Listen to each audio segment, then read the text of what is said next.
Test 1 2, test 1 2.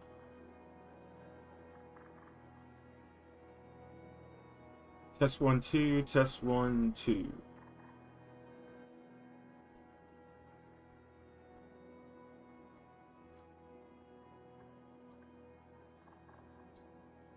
Alright. Here I am.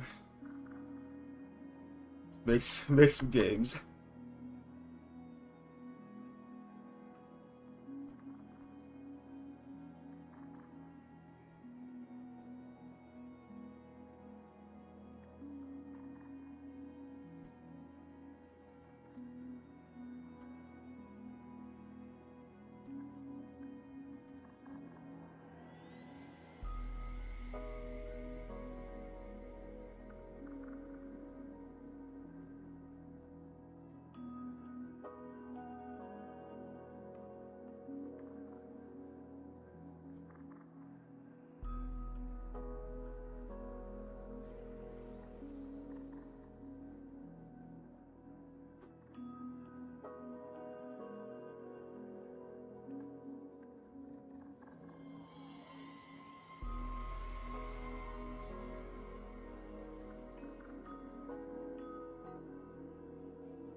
Okay, I opened the wrong version. Let's try that again. Let's make some games. Hello, Nathaniel.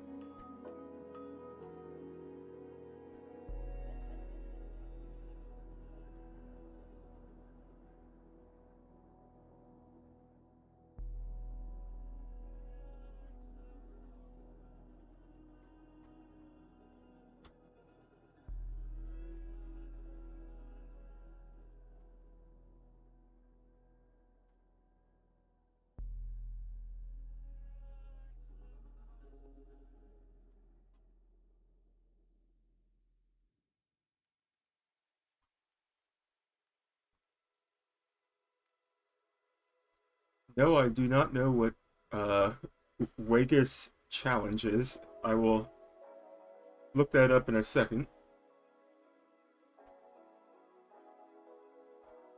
But right now, the last time I streamed, I completely broke my project. This game was started in Unity 2019. I upgraded to 6.3 because I guess there is like a security bug with basically every version of Unity prior to 6. And doing so, broke my 60-year-old game. So the purpose of this stream is to get it back up and running, and organize the project files, because I've been working on this game for realistically only 3 years, but this project has been open for about 6.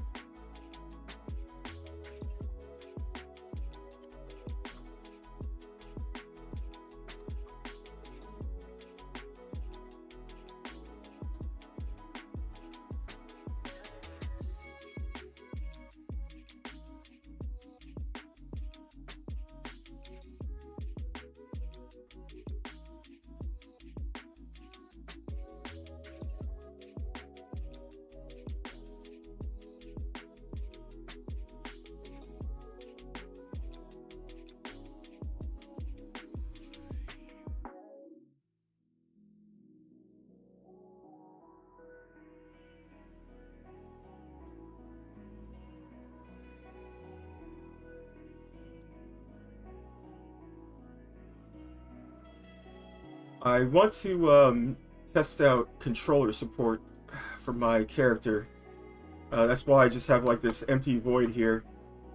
I mean, this is the current state of the project. You know, all of my textures are messed up because I have to import new shaders. Um, like the characters' movements are funky. A lot of things broke in the transition to Unity 6. But first things first, I do want to make my testing zone pretty. So I'm just gonna make a just like a textured platform so I can see what's going on.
wish I knew, like, what causes him to, like, slip around like this.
Alright, I think I'm going to look at an example from the Adventure Creators demos, because there's something I'm missing with how they updated the controls for point-and-click characters.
Alright, I need to at least figure out how to fix the sliding.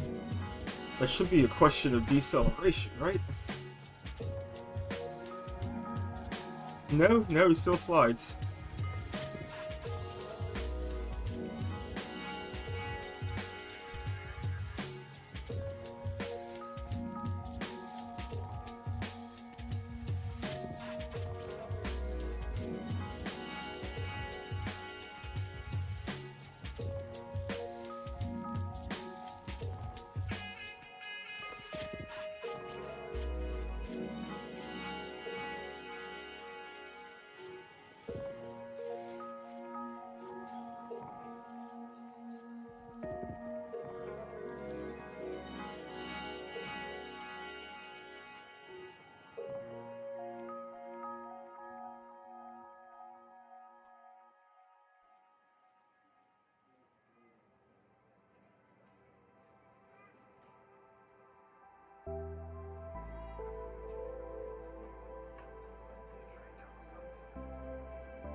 Man, what causes this sliding? Just come to a halt.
Thank you, Amy.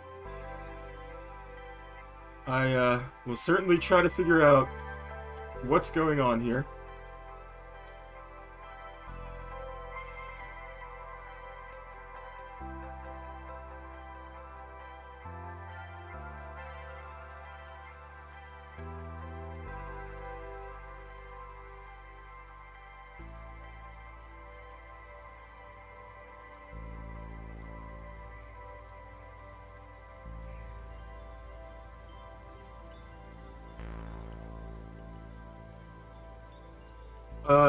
Yeah, I upgraded, um, because, previous versions of the editor had some, like, major security flaw, and Unity would, like, yell at you to update. So I did, and now I have to, like, basically rebuild all of my dependencies from scratch. But, well, everything broke.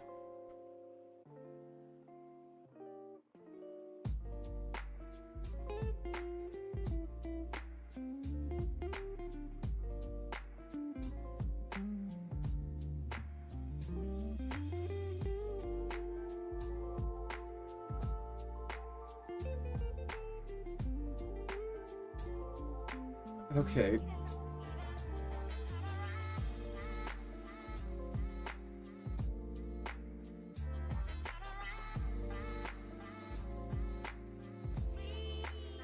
Maybe if I just, um, recreate the NavMesh agent, I can, like, find out. It'll reset, like, whatever, like, default parameters are.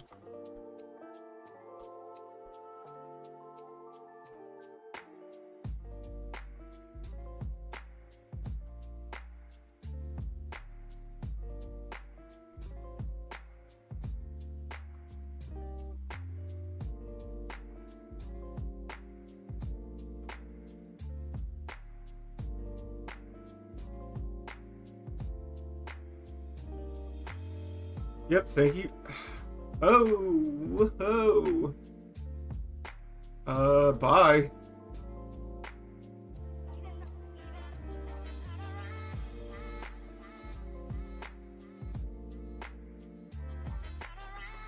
Well, I don't want you to miss any sleep on my account.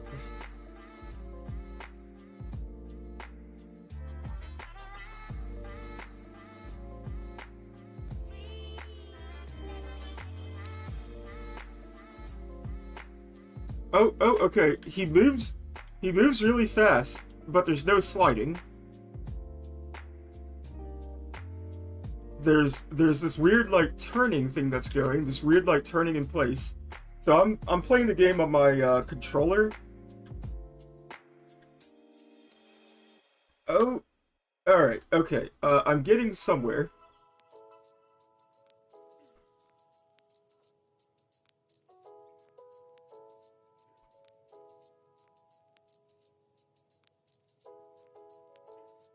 Okay, okay.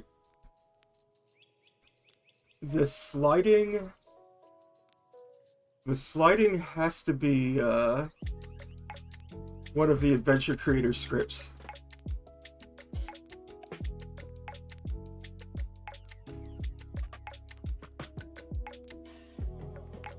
I just, like, need to find out what's causing it.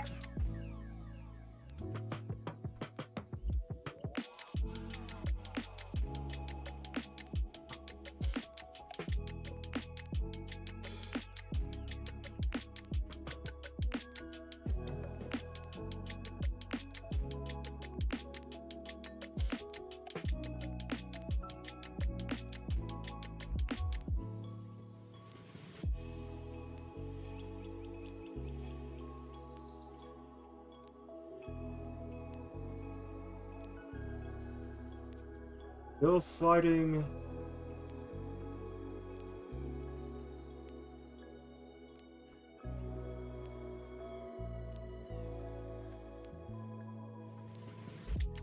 Still sliding.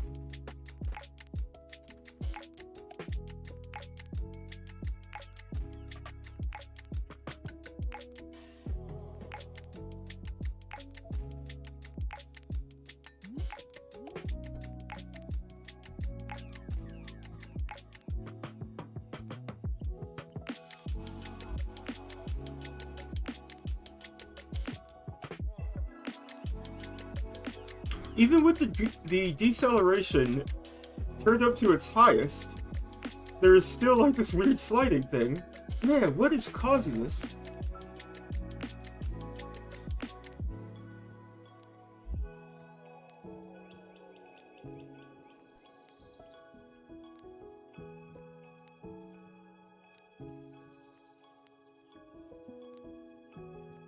I could rule out the rigid body.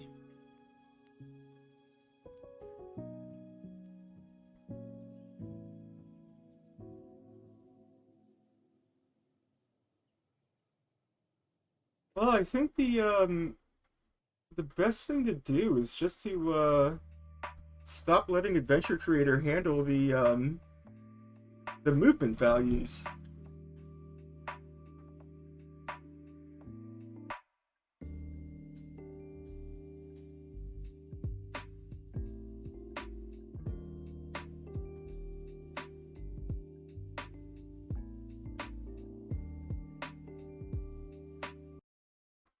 Oh, whoops.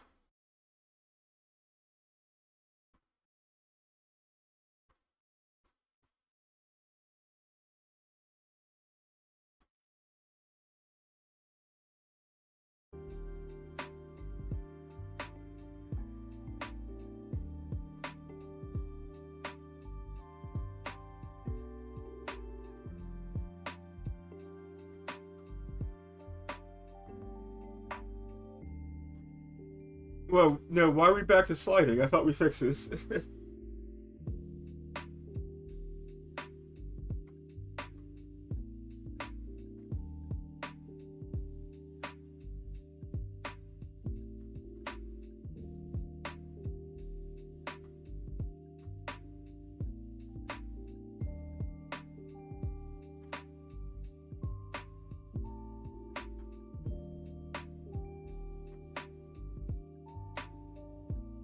No, why are we back to sliding? I thought we fixed this.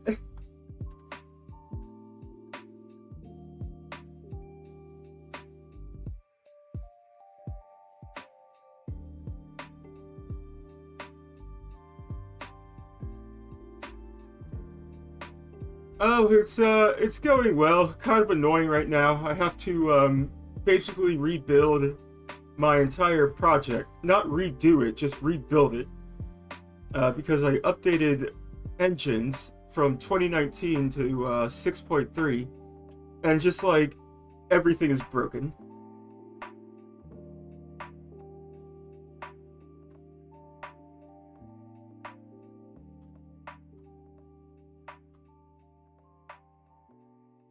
Oh my god.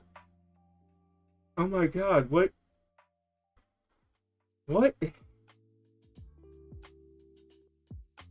He was working just fine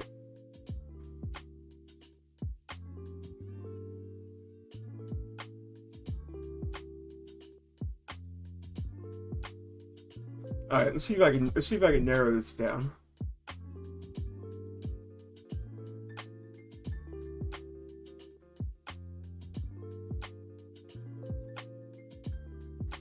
You know, just set some exaggerated values and like try to figure out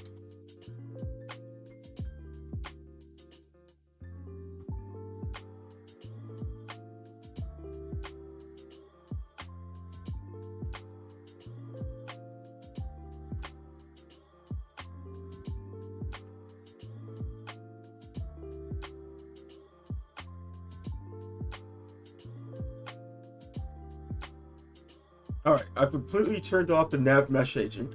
Alright, okay, great.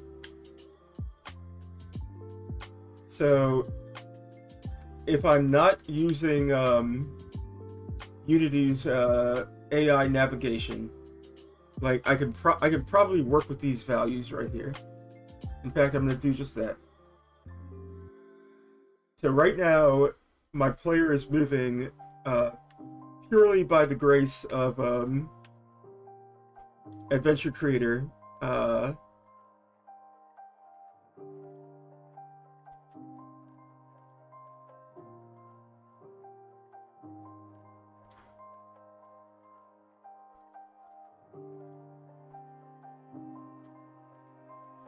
I do want there to be like some deceleration. Yeah, just for like natural feeling movement.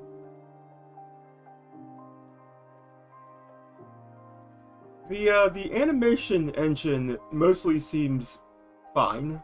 It is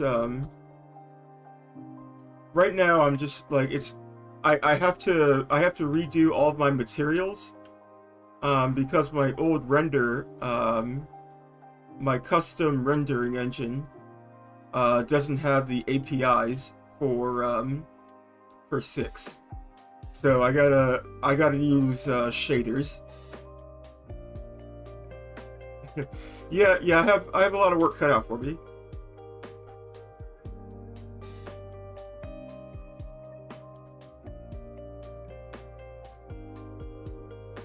Alright, a deceleration of 6 seems fine.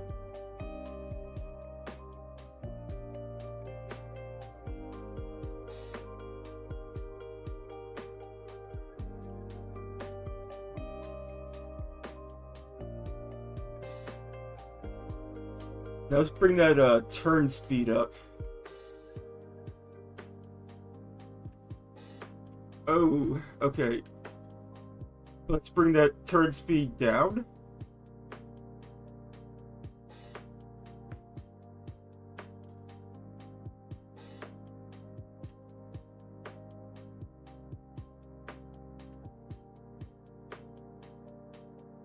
There's some weird like jittering going on.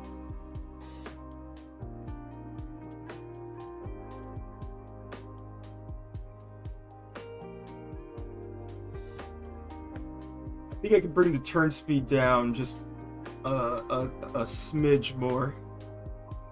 A smidge. Whatever. Here we go. Okay. This is starting to feel like a character in a you know, this is starting to feel like actually,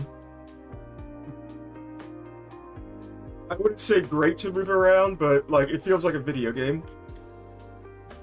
I think I just need a tighter turning radius.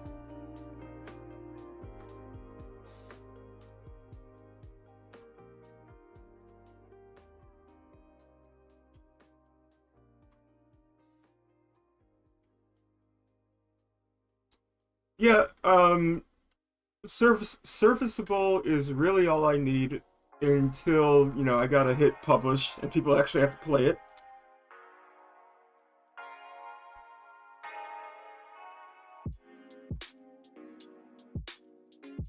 Yeah, I don't know what is causing the stuttering because I'm directly controlling the character.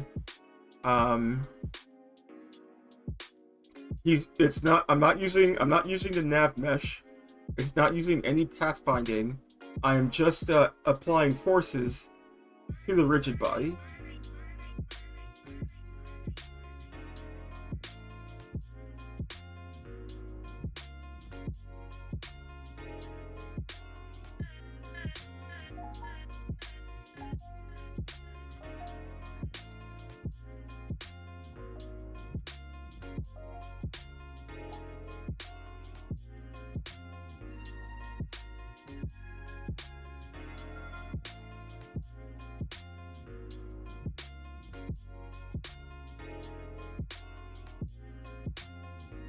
That might be the case.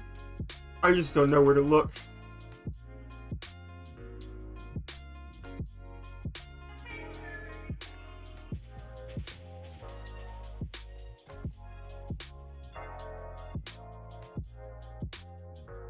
Yeah, he keeps like spinning in place.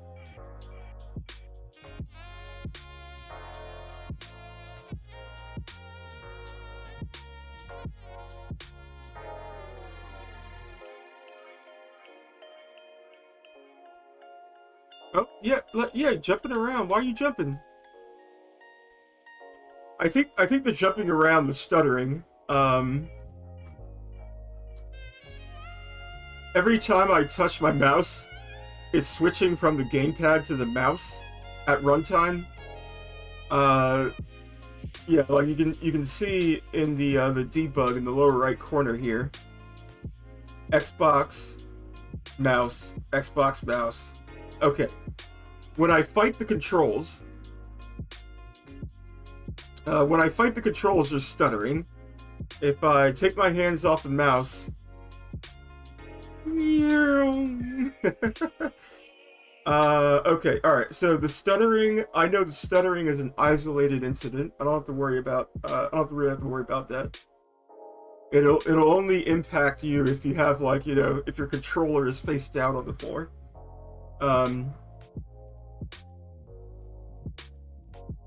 Now, let's see if there's anything I can do regarding the rigid body.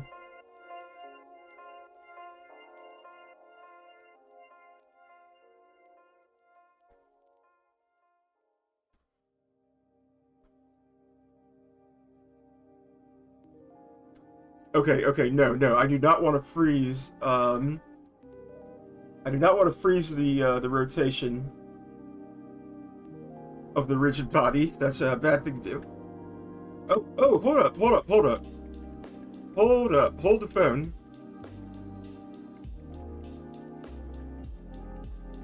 What?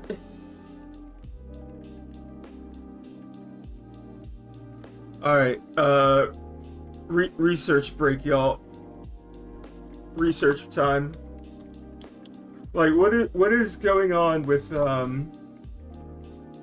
Unity's, rigid body interpolate? Like, what does that option actually do?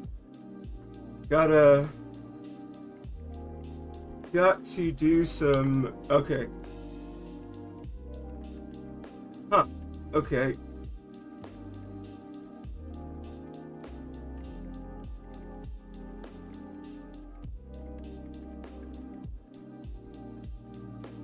Calculates the pose of a rigid body in frames that fall between the physics time step.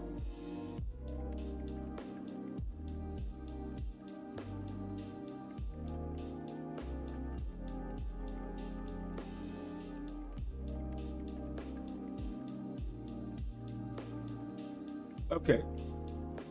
We have interpolation off.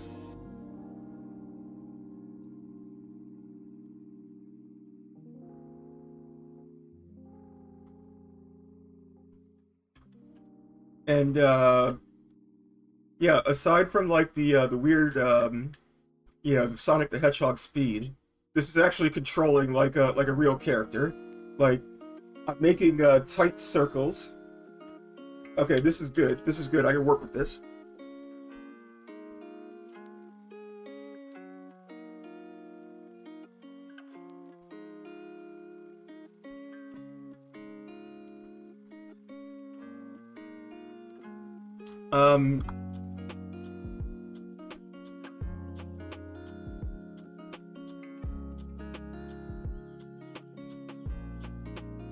Now it is strange now that my character seems to be ignoring these move scale settings I have. But I'm just going to take this one step at a time. I'm going to copy the component, because Unity doesn't save any changes between... Okay, so no interpolation. Turn you off. paste the component values, and let's try again. Yeah, alright, okay. Now let's see if I can make any changes to the speed. I'm just gonna give, like, you know, dramatically low numbers. Okay, alright. So I'm walking at a crawl.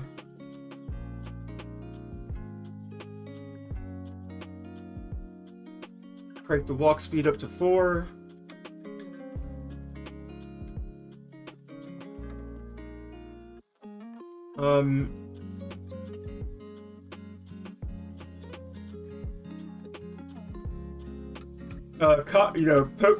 Post a comment how you like your movement speed in video games. It's one of the things that, like, people frequently complain about.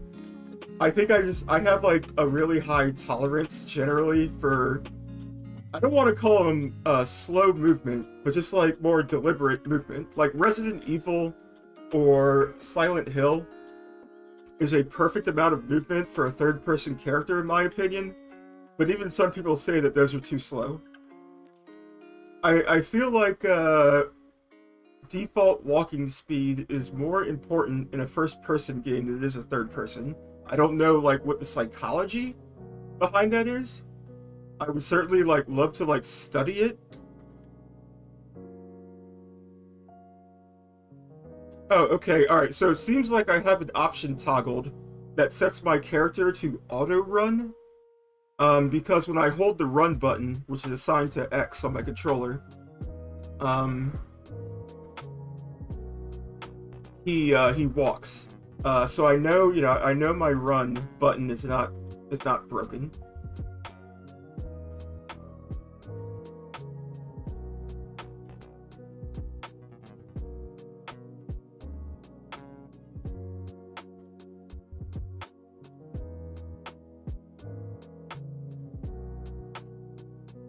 Yeah, you get, like, kind of like an accelerometer in games like Arma, where you can, like, use the mouse wheel or something to control the character speed. Splinter Cell did that.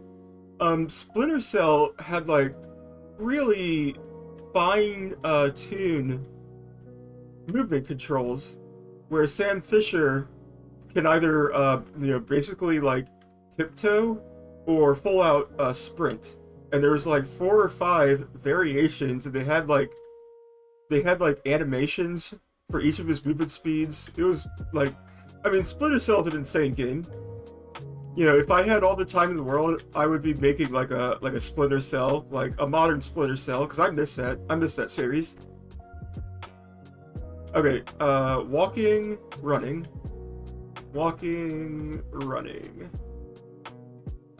I do feel that running should be, like, a bit more dramatic.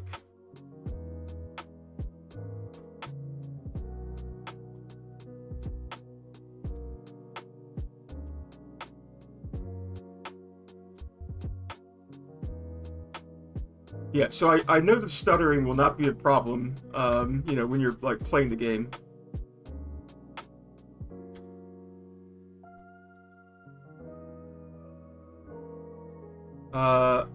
I don't know how the turning the turning speed got jacked up, but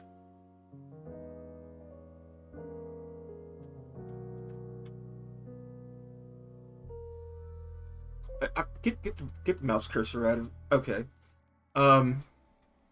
Whatever. The when I'm using the controller, the mouse locks to the center of the screen. Turn speed 10?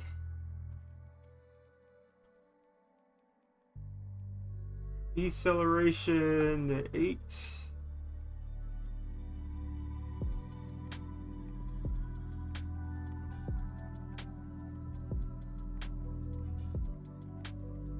Deceleration 6.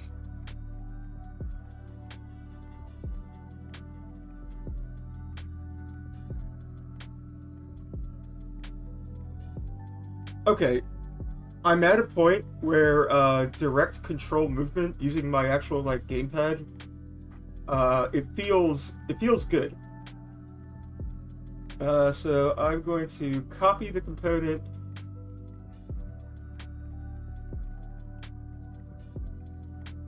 paste, and apply to the prefab.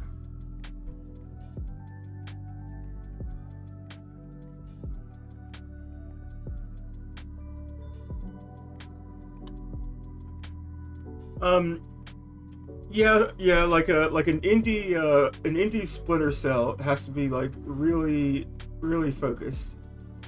You know, like it has to be like all about the character because it's just there's too much to be done in like the lighting systems.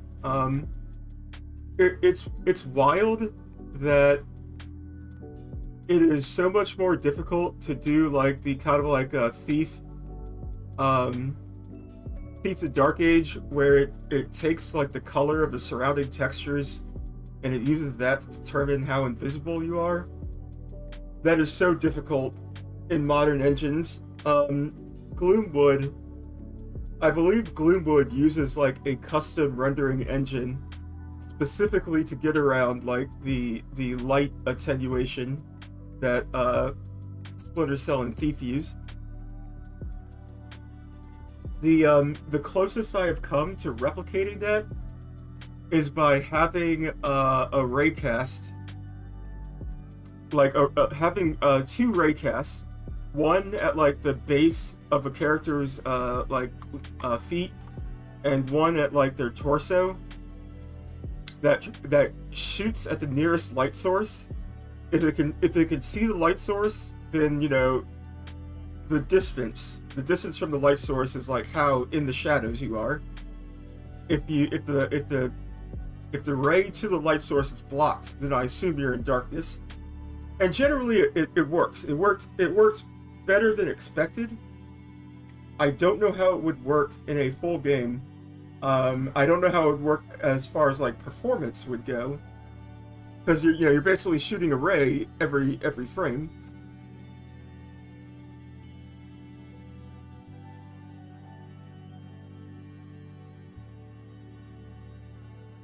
All right.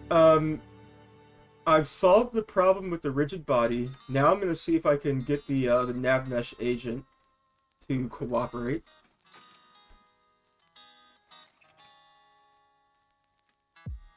Nope. There's still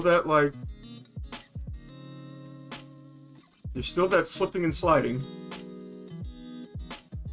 Huh? Bye.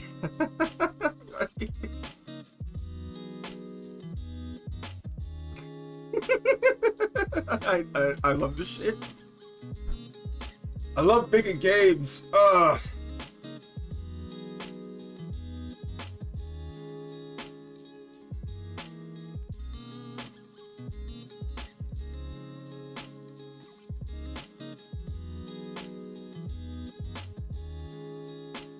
Yeah,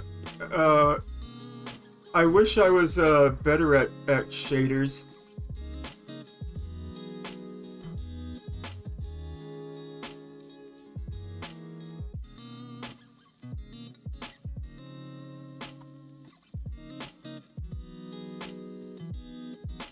Because some of the stuff that people do with shaders is bonkers.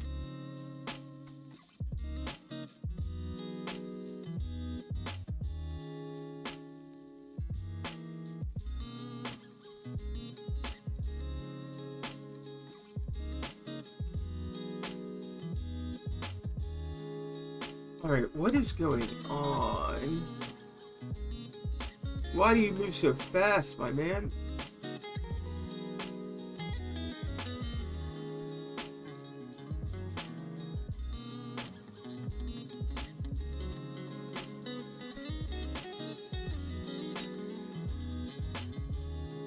Yeah, node-based shading, like the shader graph, it's great, like it is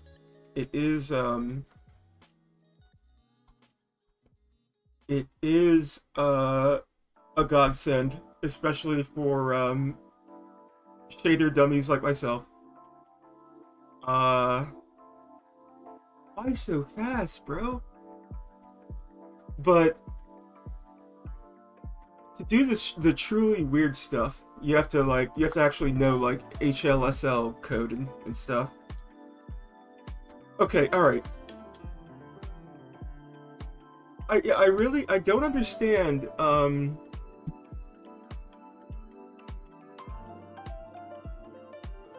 mean, I don't understand what these numbers. I'm like, yeah, basically, like, I don't understand how my project works.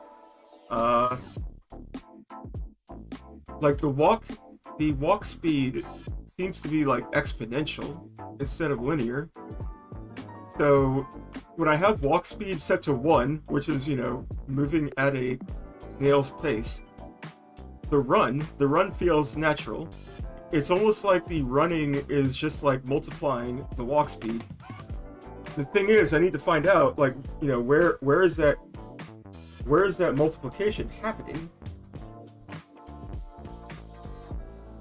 Okay, it's the multiplication is happening in this script.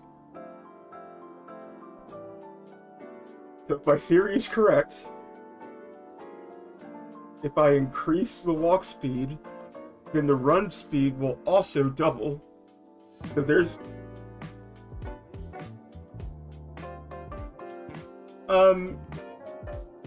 I've checked this character. I've checked this prefab, and there are no duplicated components.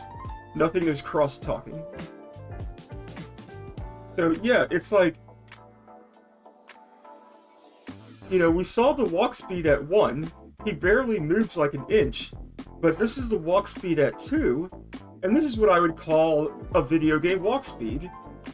It's actually a little faster than, you know, like a Resident Evil character or something. And then running is just like, no way. Okay, why is running is basically the same as walking. Even though I have the run speed, like, double the walk speed. What the fuck is going on? Alright, this is clearly... 6 is clearly too much. 6 is clearly... I mean, 8 was clearly too much. 6 is also too much. 4... But 4 is, like, a little slow. Can I set the walk speed to, like, 1.5? No, now the walk is too slow.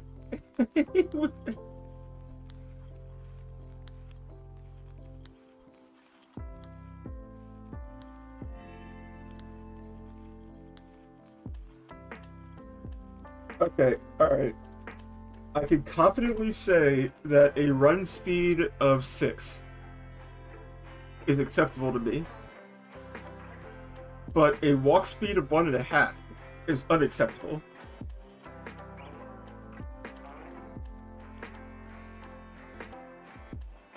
Yeah, I should, I mean, you know, you are right. I should set them to the same value.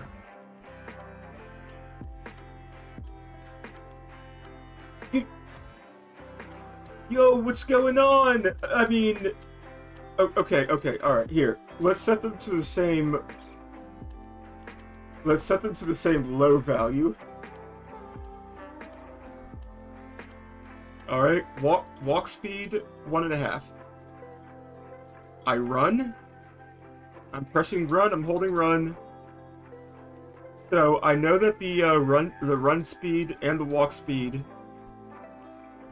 are independent values. I'm going to set the run speed to 2. There should be a noticeable increase in running. Run. I gotta set it to 3. I can tell. Okay. Let me back up. Let me actually look at my animator. Because,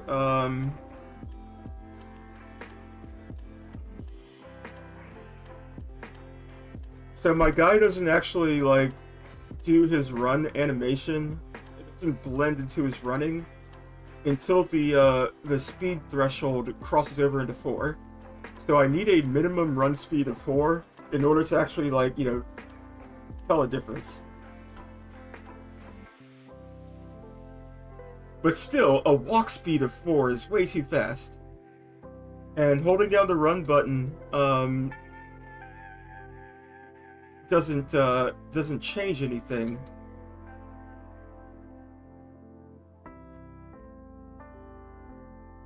Walk speed of 2 is fine. But now running feels too slow. Oh my goodness, I love game dev. I love making games.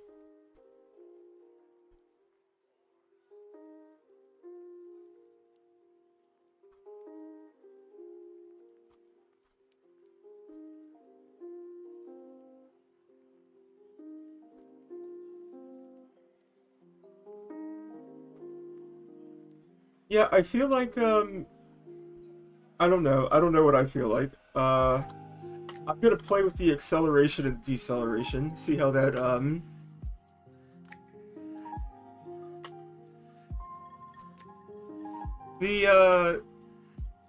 I should time my animation to a state, not speed. I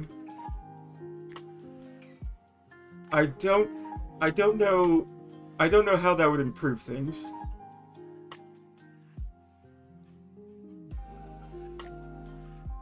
Because I do want a smooth blending from excuse me, from walk to run.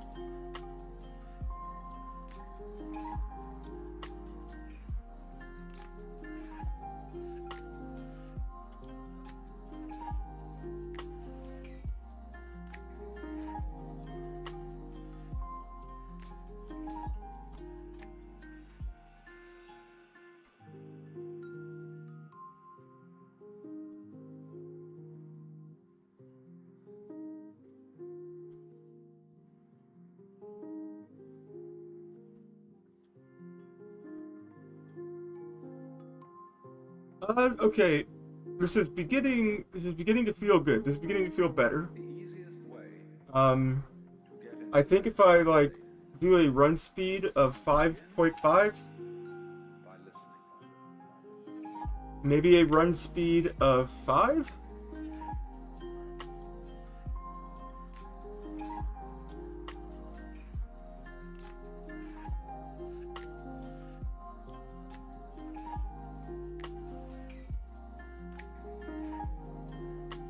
Oh, okay, all right.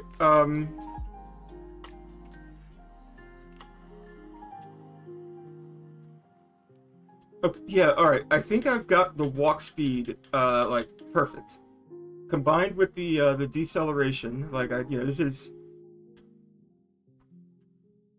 like I love that he takes a step and okay, so I've got the walk speed and the deceleration like kind of like lockstep so that he takes a step and then he stops. Step stop. Like he takes a single step forward. This is about where I want it. Maybe I can increase the deceleration to like 4 or 5. Yeah. Yeah. All right. Yeah, this is smooth. This is smooth. And running, we're running.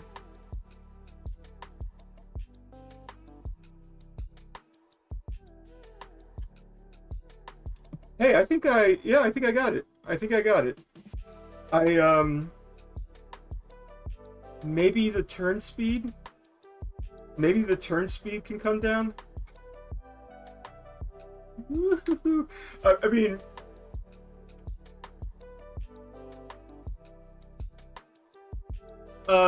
yeah, so the thing is,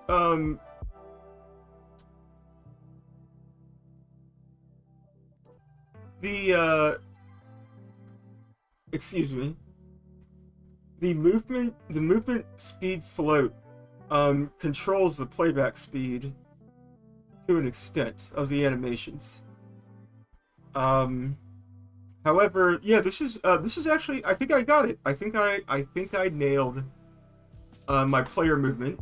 I'm doing nice figure eights. And yeah, he's not like he's not slipping and sliding. You know, there is some deceleration going on. So you know you're gonna like, and I can animate like a stumble. If anybody has played a Silent Hill, um, Harry stumbles to a stop.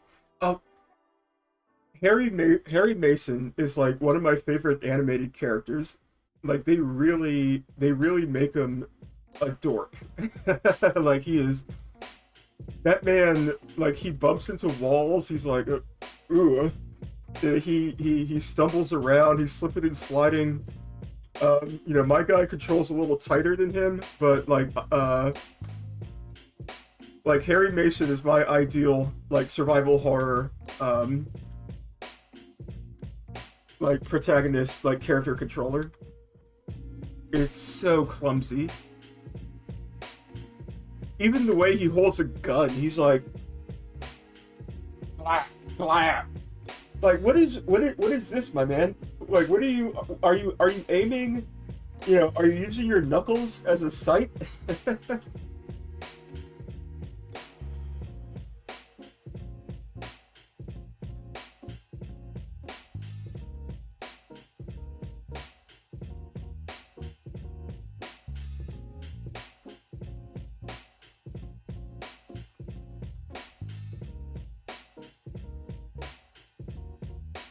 Okay, I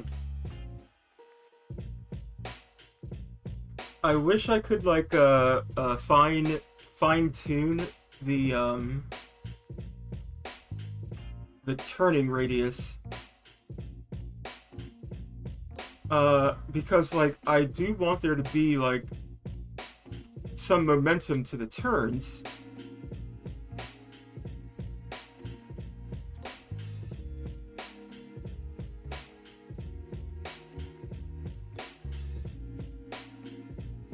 However, I think a turn speed of 5, I think this is perfect. I don't want to overthink the game. And you know, oh yeah, you got to I mean, you know, everybody should play at least the first two Silent Hills. Silent Hill 3 uh is is better if you like go in having played the first one.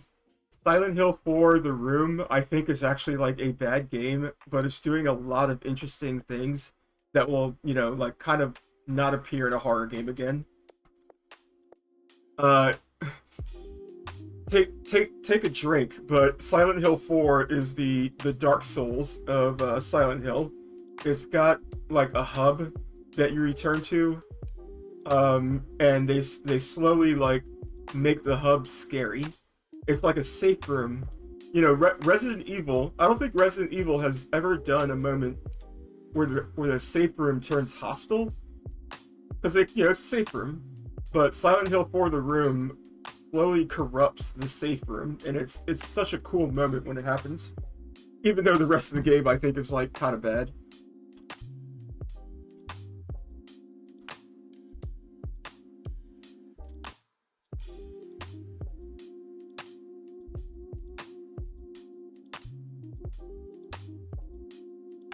All right, I'm going to copy these parameters before I lose them.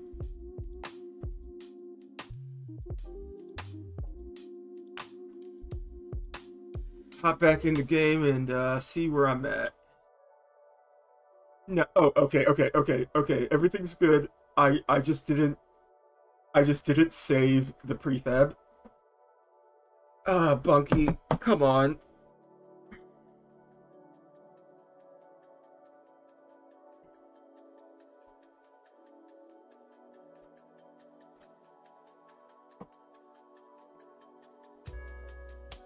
No, why you slipping and sliding? Why you slipping and sliding, bro? You weren't doing this before. Why why you slipping and sliding? Yeah, this is my this is the bunk, my buddy. he was basically, you know, begging for my attention. Oh my god, he's a baby.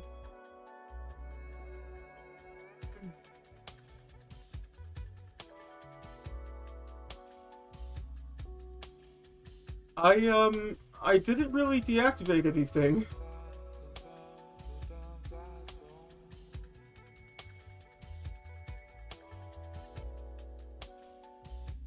Yeah, we have no interpolation. Oh, oh, he's getting feisty.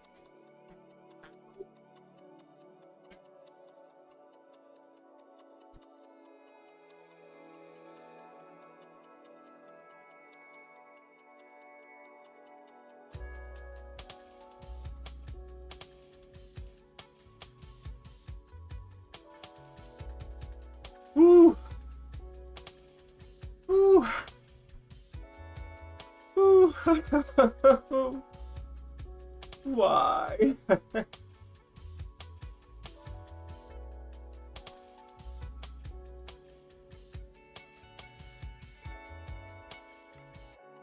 I mean, I know my player script. I know my player script is good. I know it's where I want it to be. Let's try this again. Alright, okay.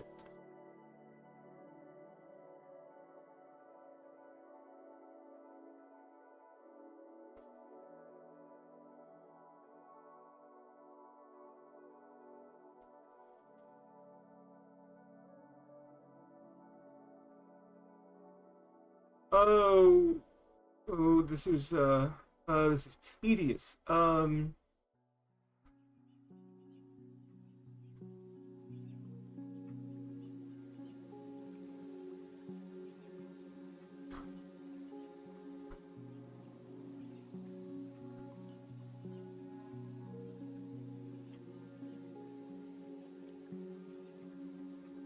It might be, I just don't know how to check for that. Okay. Alright, the character more or less is where I want it to be, although I do feel like,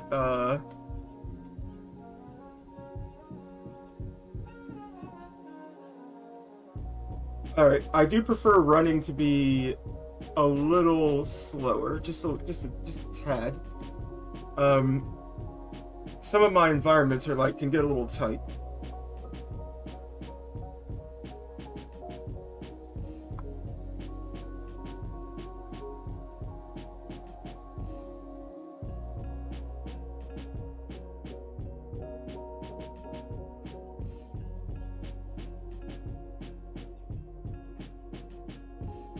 Alright, I'm done with the player script. I know that my movement, direct control movement is fine. What I need to do now is figure out how the nav mesh agent, the navigation agent, is interacting with my movement. I need to figure it out. Oh, okay. I'm not working in the prefab, so every time I make a change to my my scene object, I have to hit apply all or nothing will change. So nav mesh agent on. Slipping and sliding. Slipping and sliding. What's going on? So it's the nav mesh agent. The nav mesh agent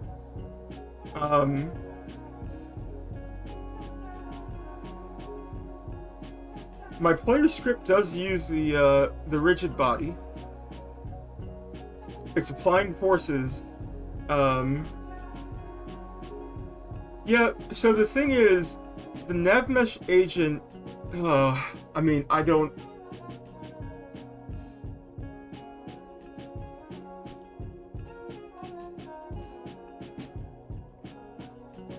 Sorry, okay, alright, we have to do some research. We need to do some research. I need to do some research.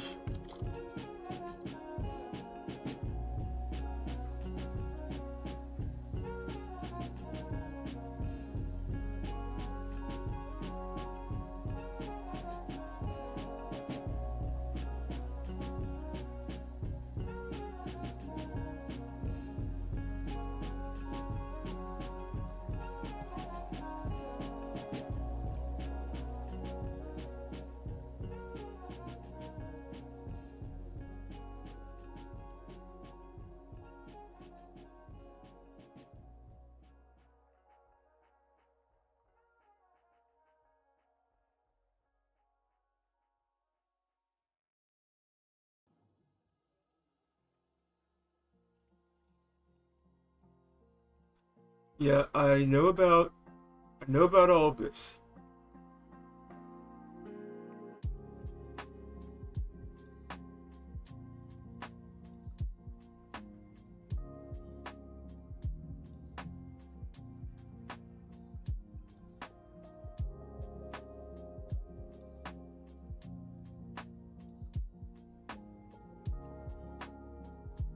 Does not seem to be very much help in this regard. Um,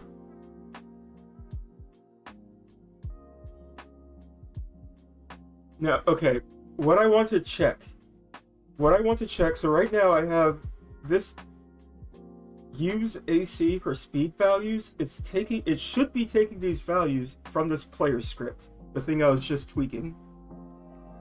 That's what these two checkboxes should be doing.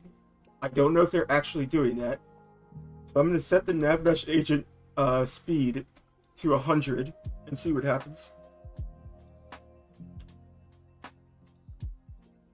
No, okay, alright. No, okay. I say no, alright, but again, I didn't apply all, so let's try this again.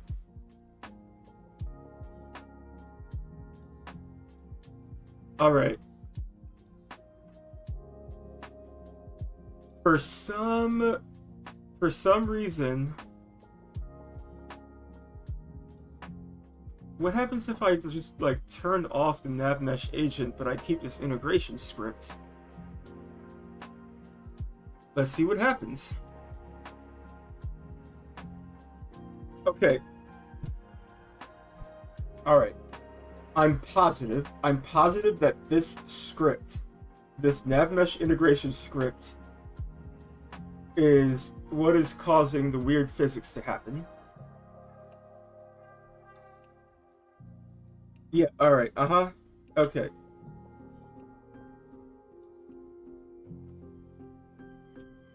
Yeah, boy. Woo-hoo-hoo. Okay, alright. Let's turn you off.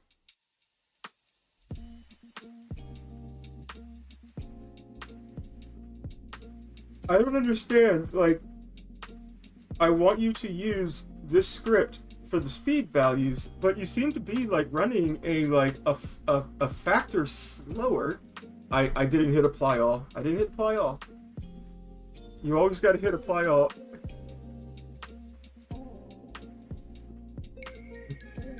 Yeah, I'm trying to do as little coding right now as possible. Like I'm just like anything I can tweak through these scripts first, and then I have to write some like custom whatever after. But for some reason, this integration is like halving my speed.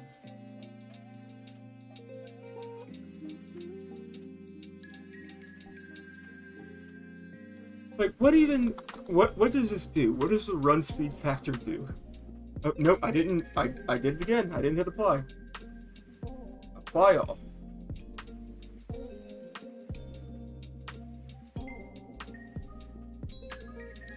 Nothing. The run speed factor does nada.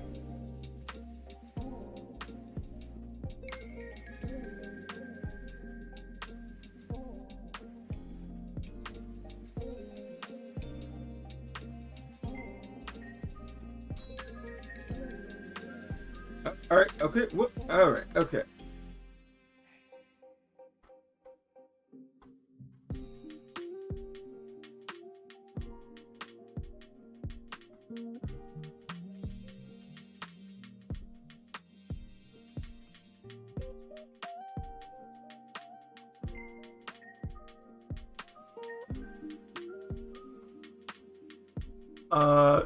I want to figure out what disabled during gameplay means. It could be the option that I need. It might disable that integration script while I'm using a controller. Because I only need pathfinding Um, yeah, I will accept any offers of help when I cross that line. Thank you for your offering. Only take effect during cutscenes. Yeah, because I only need pathfinding um, when I tell my character like where to go during a cutscene.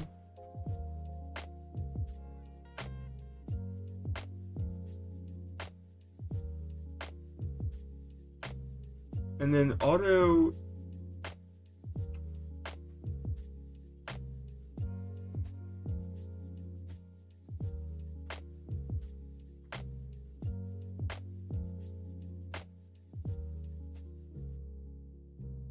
Okay, maybe it's an option in the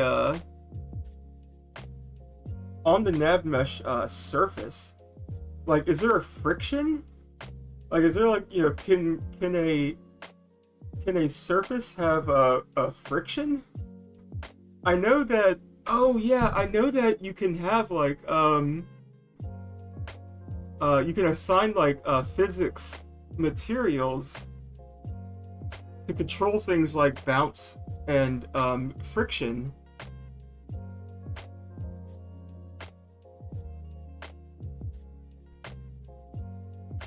I don't know that would. Oh, here we go. Yeah, physics material. Apparently, I already created one at some point.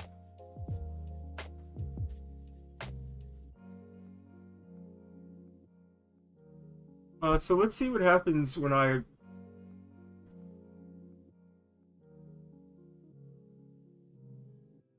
Okay, still slipping and sliding. What if I turn the friction all the way up? You know, give me 100 friction.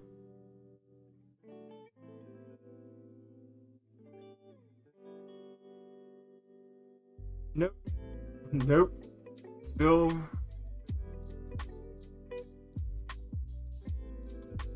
This might be a question I have to pose on the forums. Adventure Creator has like a really the creator of it, Chris. I forget his last name. He just goes by Icebox Chris. He is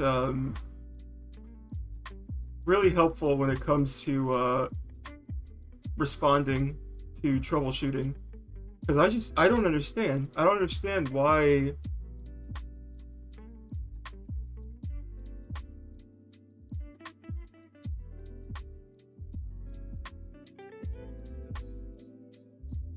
Perhaps it is like if I turn off auto braking, is that gonna get me anything? Nope.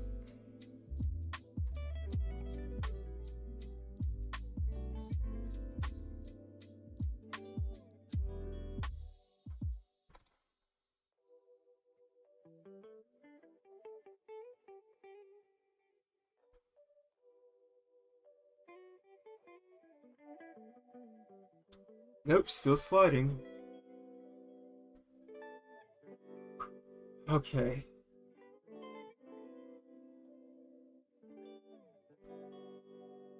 I'm just gonna turn these off. I want to test point and click.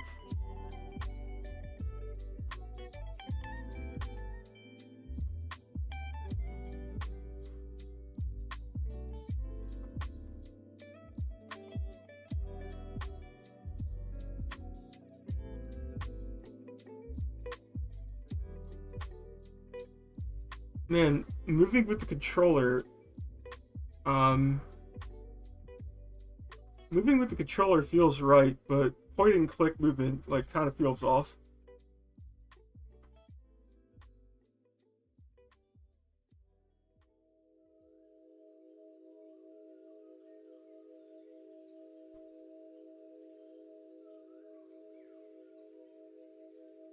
Oh, I didn't hit apply.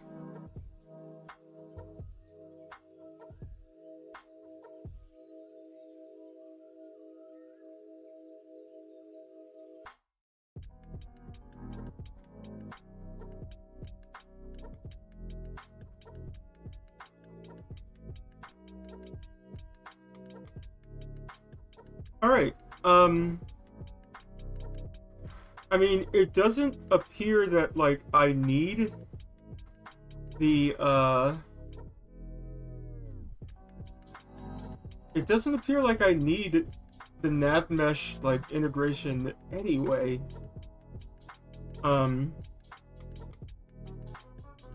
However, I don't trust it. I'm gonna, like, create an event that automatically moves my character, and, see what happens from there. Just gonna move this off to the side.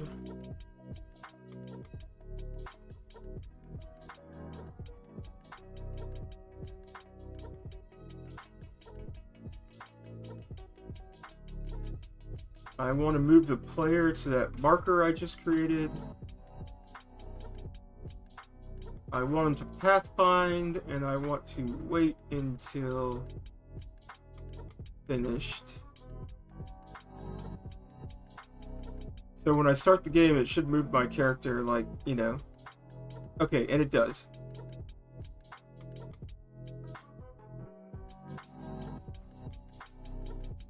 I want to duplicate this.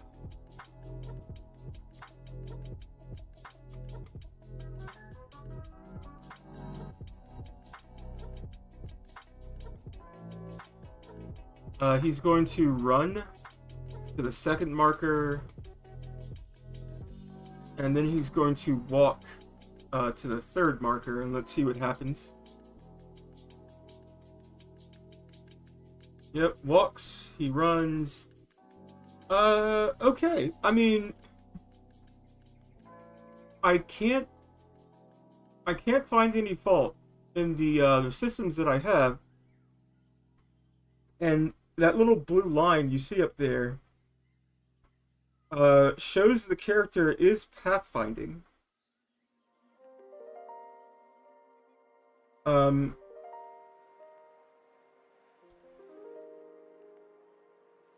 Let's see if he can, like, pathfind around an object.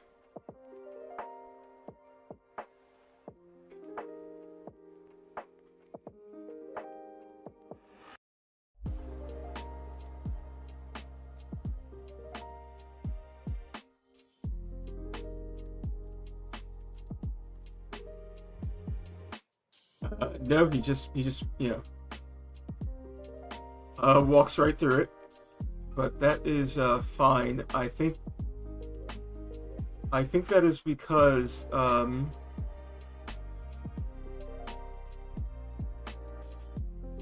feel like this is gonna bite me in the butt down the road. But I'm gonna turn his rigid body off from a trigger. I had it set to trigger. Okay, well, he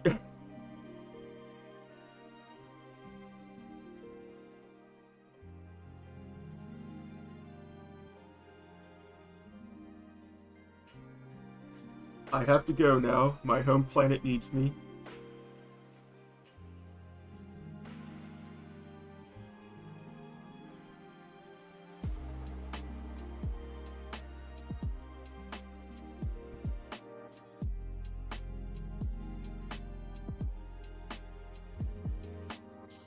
Yeah, he doesn't even try. Well, I want him to. I want to avoid the obstacle, my man. What are you doing?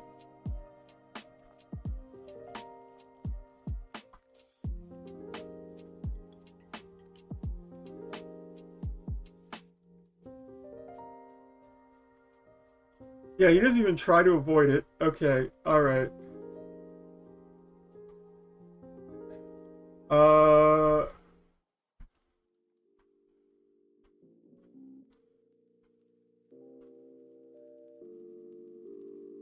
So I apply a nav mesh obstacle to it.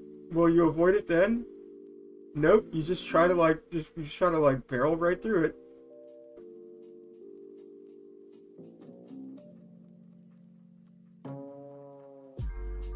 What if I carve a hole in the nav mesh? What now? Okay. If I carve a hole in the nav mesh, he avoids it.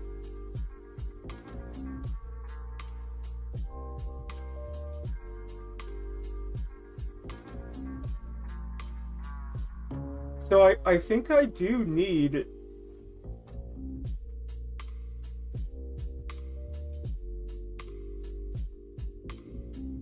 What happens if I... Okay, here, let me read this script. Let me read the comments. Let me actually read.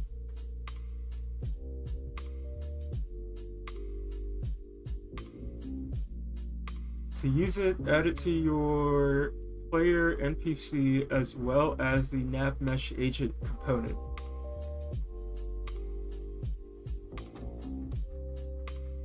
I could then use the fields in the inspector to control the movement.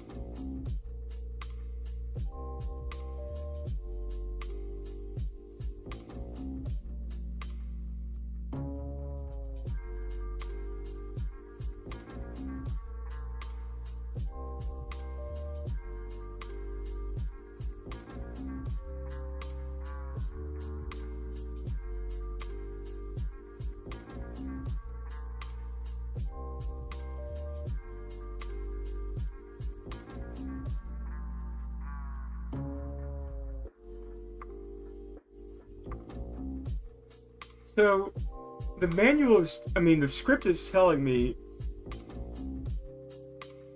that I perhaps shouldn't rely on Unity's navigation? Is that what you're telling me? No, come on.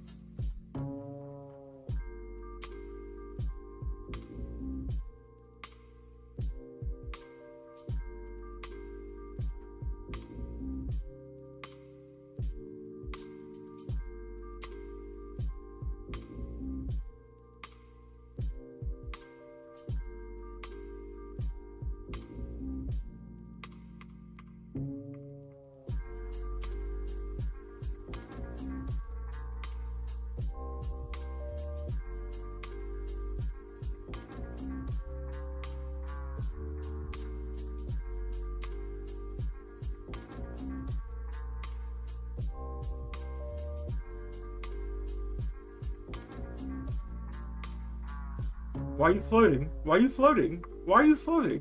Why? Why are you floating? Why? Why are you floating?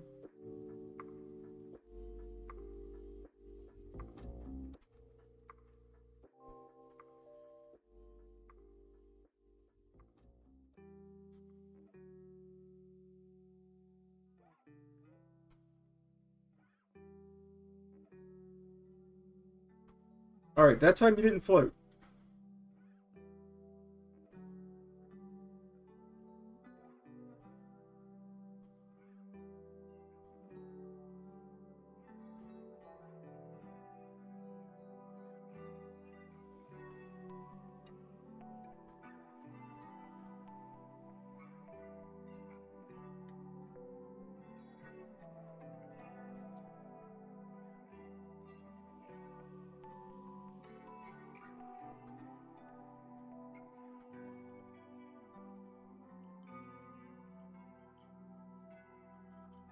That's strange. It's the nav mesh agent was disabled in game. Why is it what?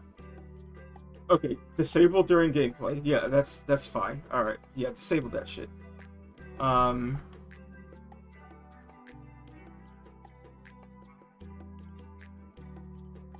But if I don't disable you during gameplay, how are you going to bite me in the butt? That's the question. Yeah, you're just not gonna work at all.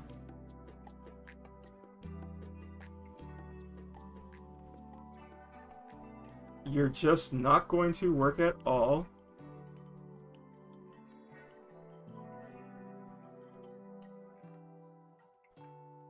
Because dot dot dot. Because dot dot dot.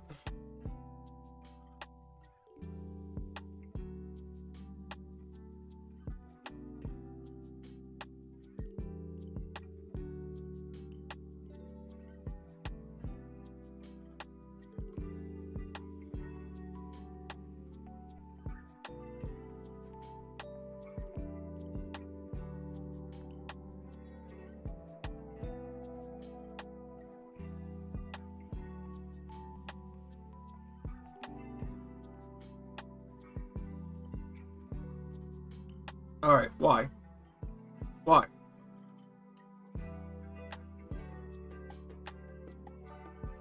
Why? What are we doing? What are we doing?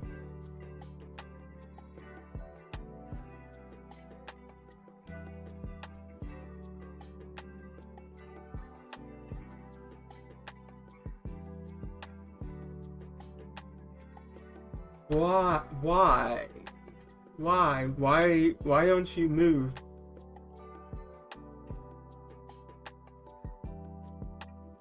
Why don't you move when the nav mesh agent is active?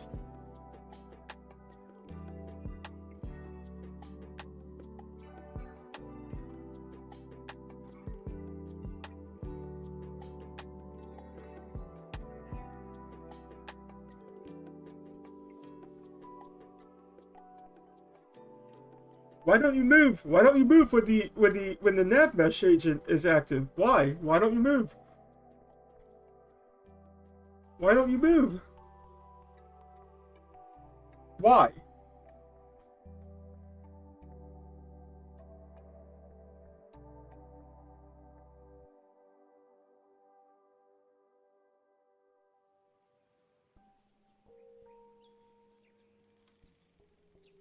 Why? Why? You're clearly, I can see the blue line. You are clearly detecting a path. So why aren't you moving?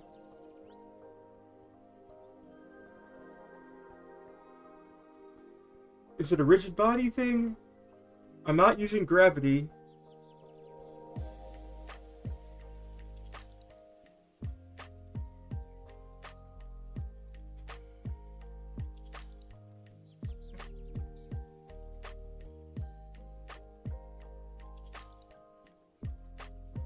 Okay.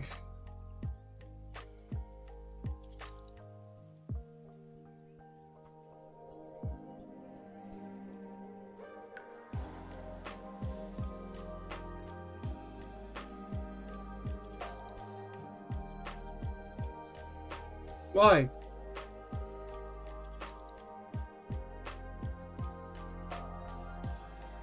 Why aren't you moving, bro? Why aren't you moving?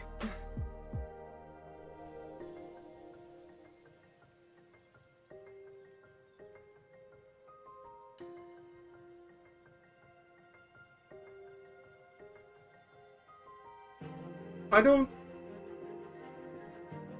Okay, alright. Why aren't you moving and why are you, like, hovering above the ground? That's another question I have.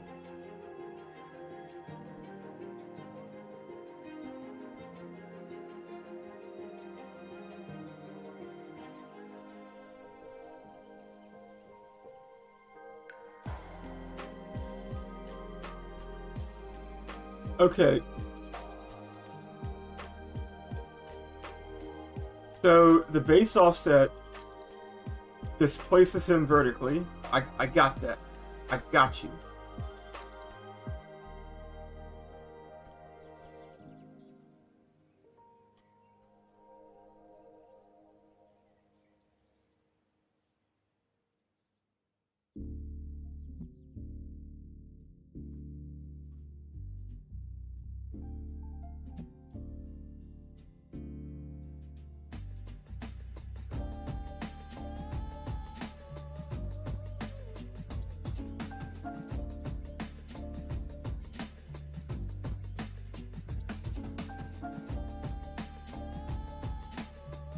Whoa, what?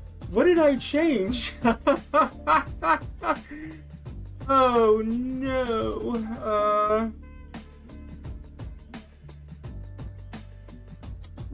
Oh, okay.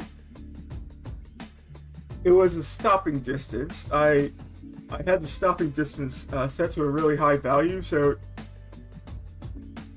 he was stopping.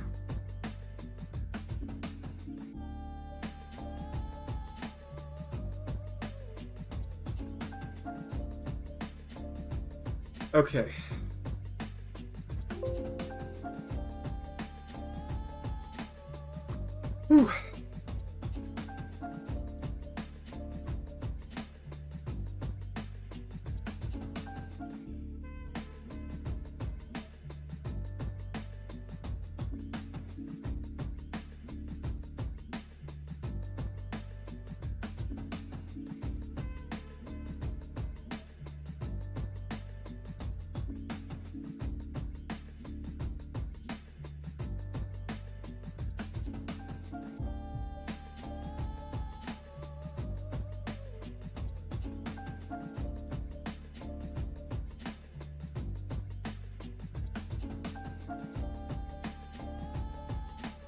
All right. Okay. You're pathfinding now. That's great. But like, you can you don't have to like rub up against the objects. Right.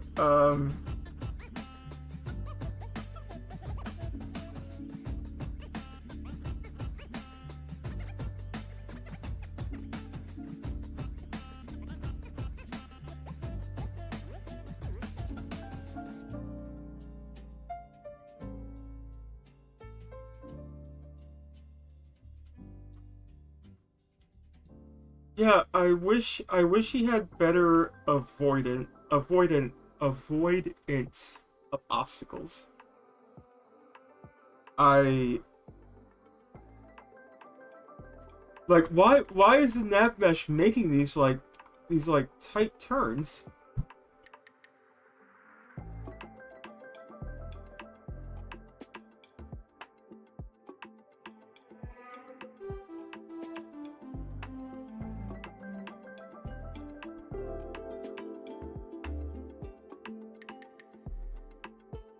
Yeah, he's making like these wide um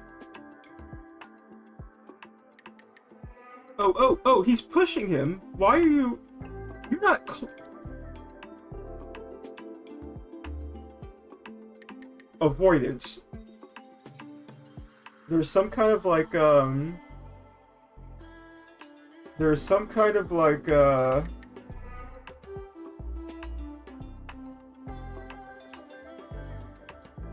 I feel like there's some kind of like character avoidance going on. I don't know where that option would be to like change it though. He's not an NPC, so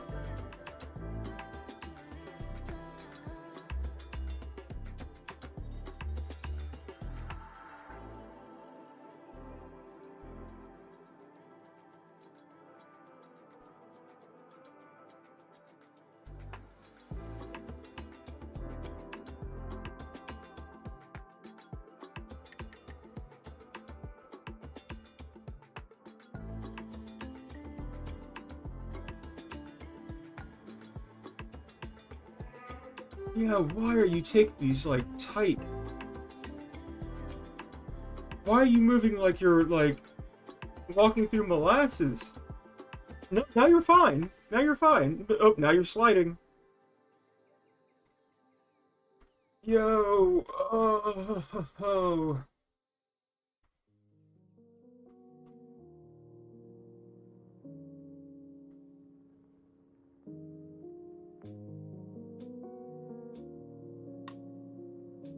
Alright, I just want to focus on the NavMesh agent. I can't get bogged down by anything else.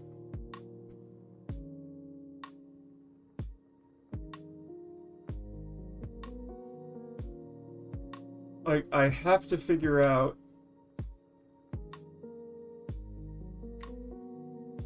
like, why these wide turns.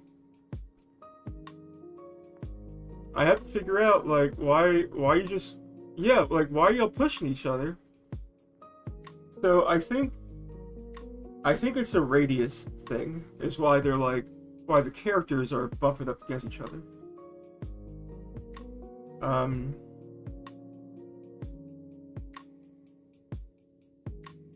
Okay, yeah, it's a character thing.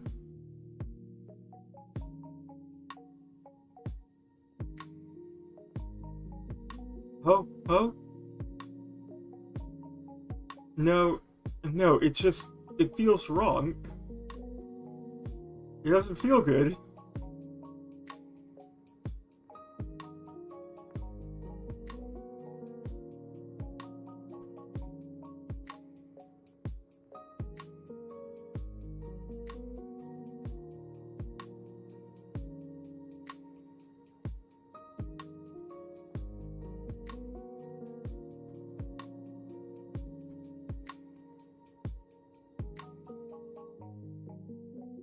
Yeah, okay. Buddy, it's an obstacle. You're supposed to navigate around it. I've got to, I gotta look at the...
Manuals, no help. Of course.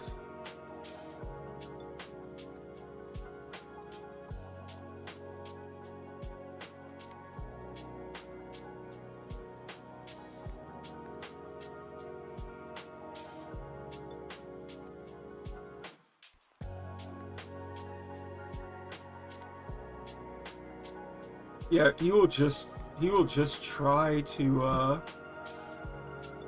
he will just try to force his way um through that cube if I let him.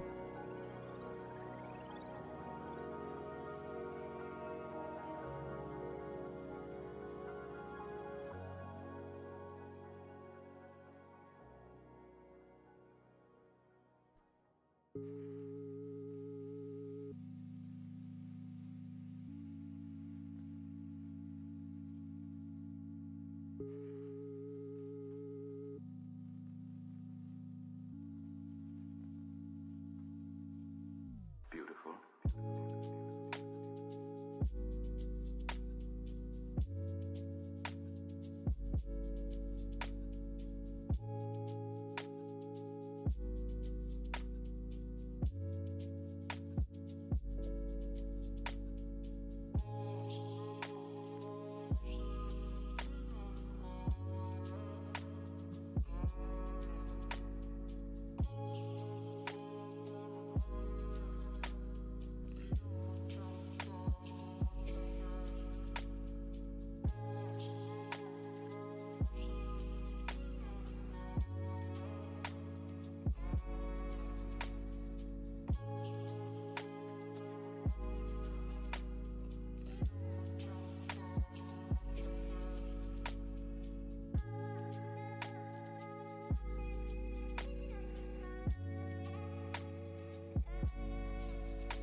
Hmm.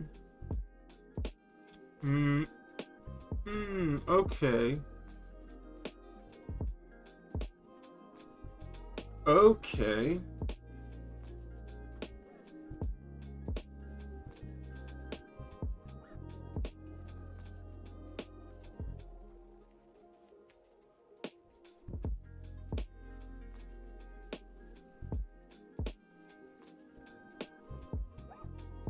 Okay.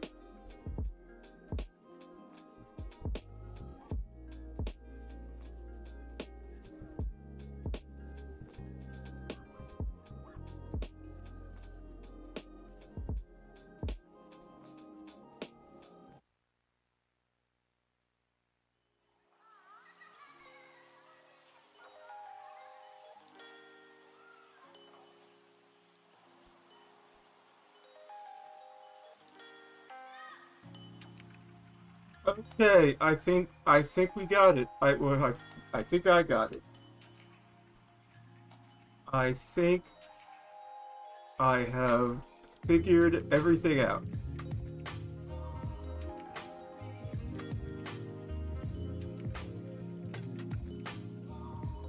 Yeah, if you have a static object, you need to like carve out the nav mesh. The characters just will not navigate around it. Yeah. Oh, that feels good. Okay.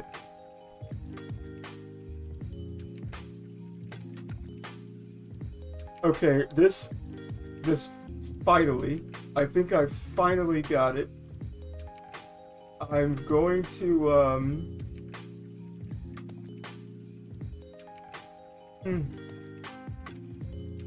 I'm going to set the movement method to direct to see if I get any weirdness to my controller.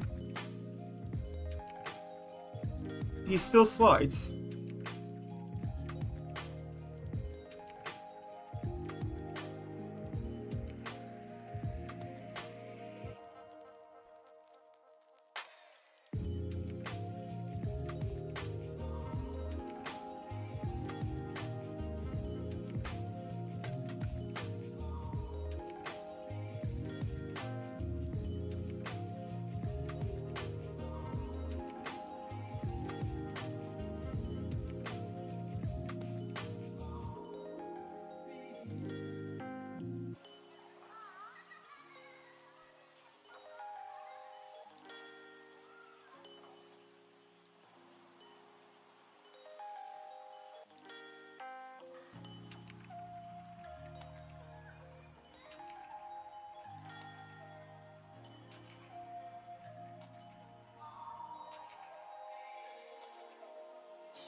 It still slides.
He still slides. Why?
I feel like I don't even need uh, I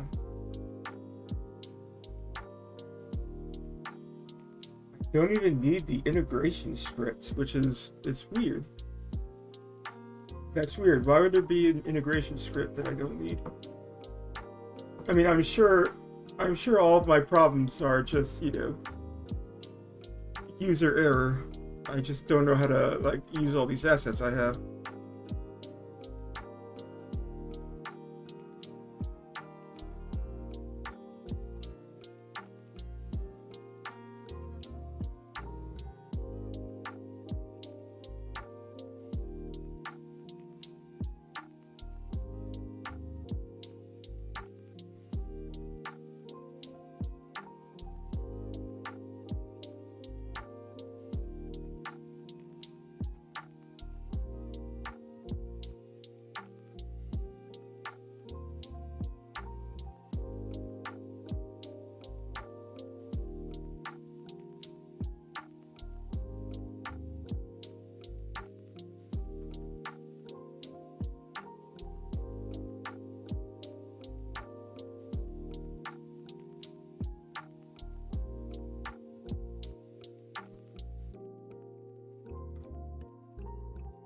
Okay. I do feel like the agent's radius, what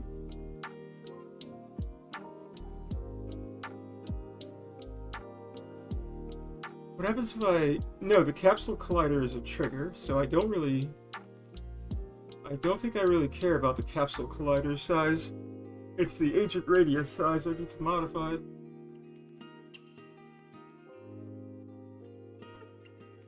Yeah, he keeps getting stuck on corners.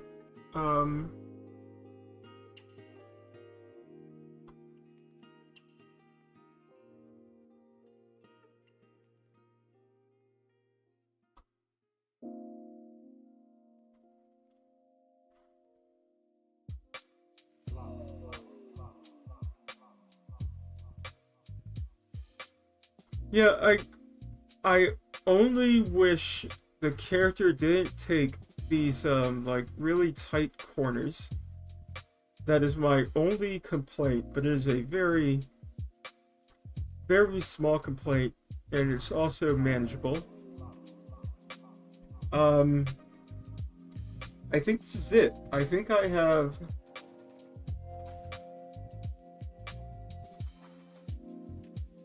You go away.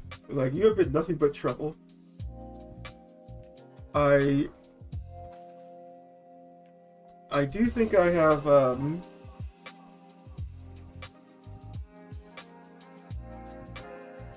I have my controls.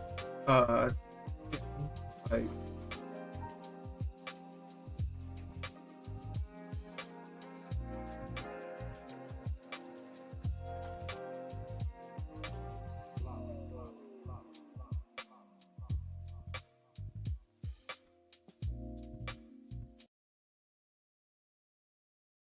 nothing but trouble. I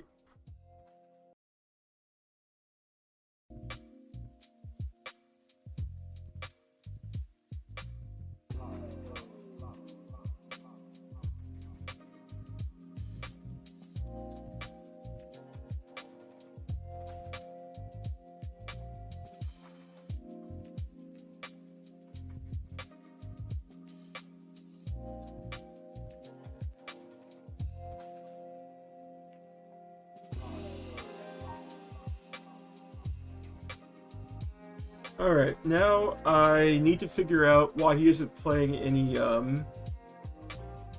footsteps. Because he has an audio source.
Alright, I have to figure out why my guy isn't playing Footsteps. So, to the manual.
Where is the physics? Oh, it's right. It's right.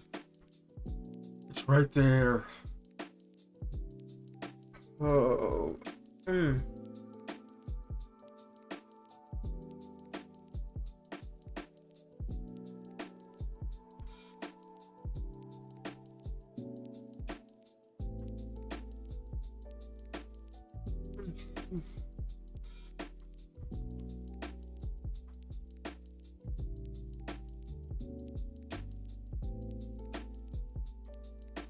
Alright, I just need to assign the grass physics material, and what this should do is I place grass footsteps.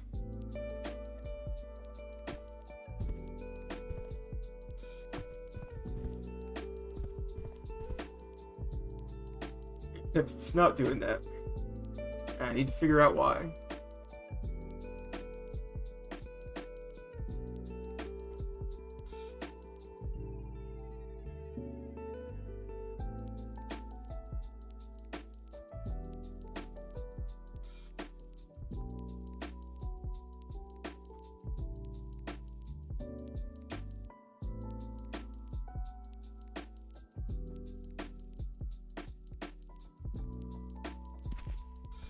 Alright.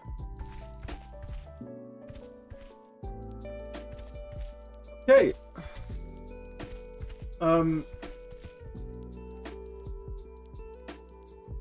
I actually made quite a bit of progress here. So, I backed up my project and I've upgraded the editor.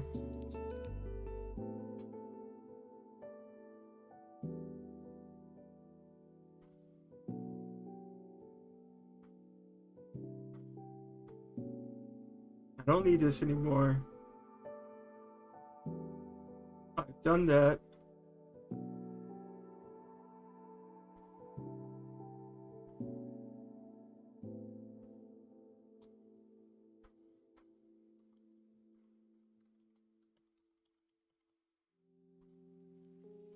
So all I need to do to finish my controller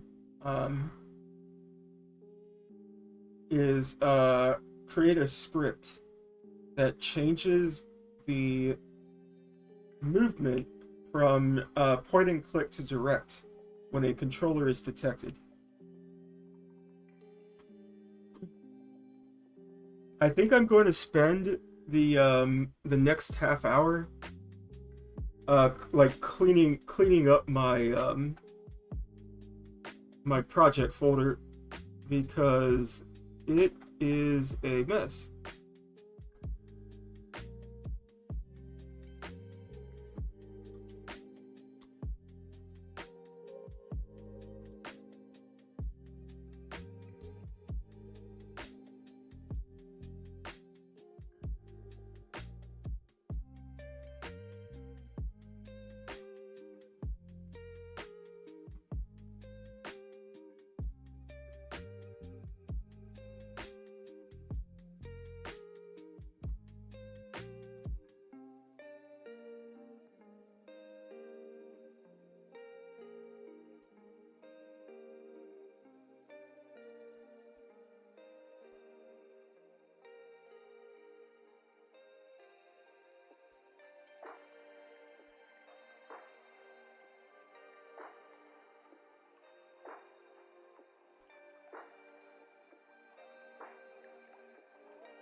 I could have sworn there was a way to play files in Engine.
I have no idea what this scene is.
Alright. So the last thing I'm going to do for the night is update my splash screen.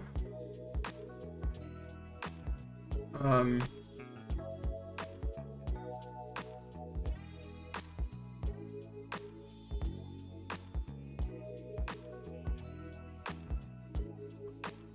I want to replicate an old photo I have of me from my childhood.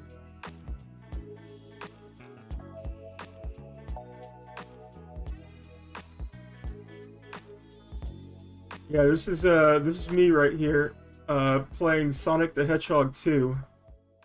You can tell it's Chemical Plant Zone.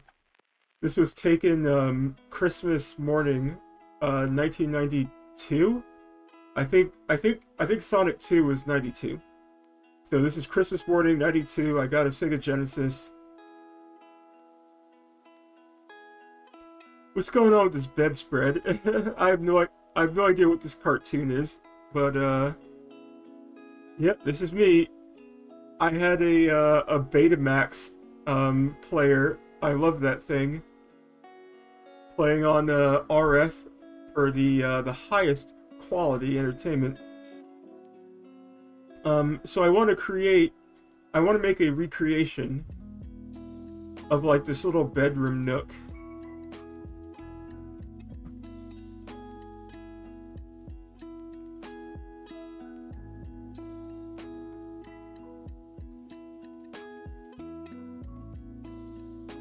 I don't know if I want to do like everything. I don't know if I want to like model the dresser and everything, but I do think I want to capture this like AV cart. And I can always add on to it. This is just something I'm doing to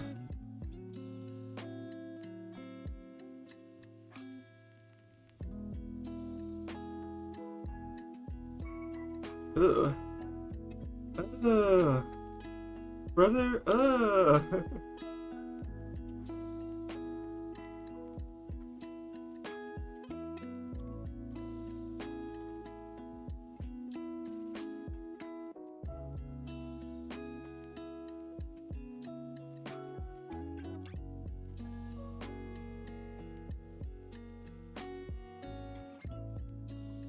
yeah, I've got to go back.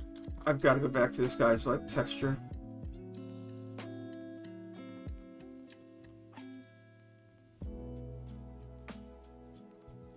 Like there's some weird stuff.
Why do I have this triangle here?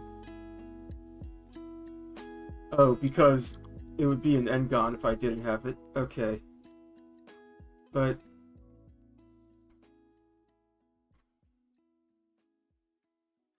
yeah, I gotta come back and redo this model at some point.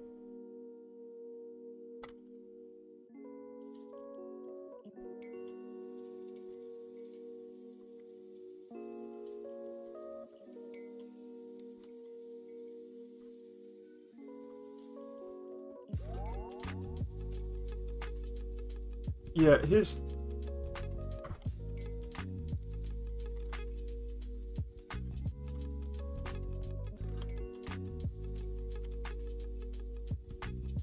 head is so jank.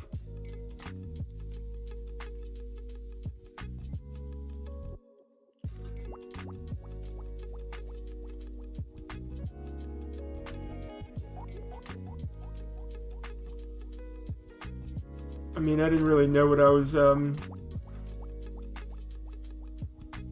lot about this game is that when it was being made, I didn't know what I was doing.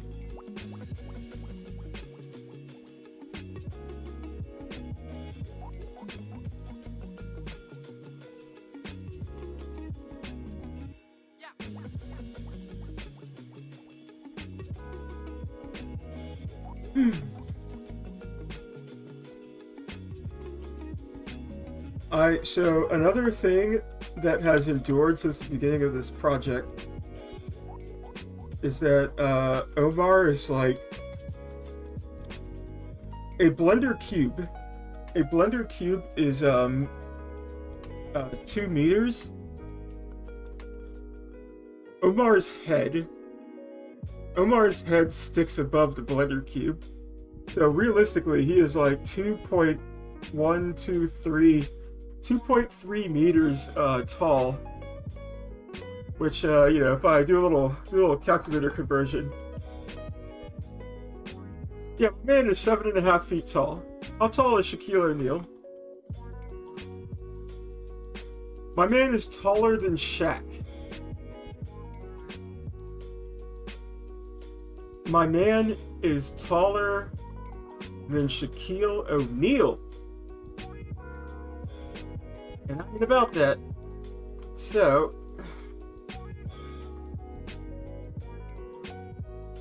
he will still be tall.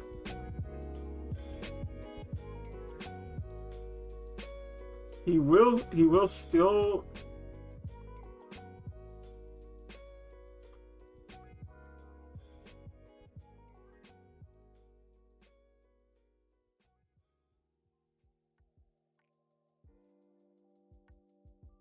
still be tall, but he'll be a respectable 6.5 feet instead of 7.5 feet.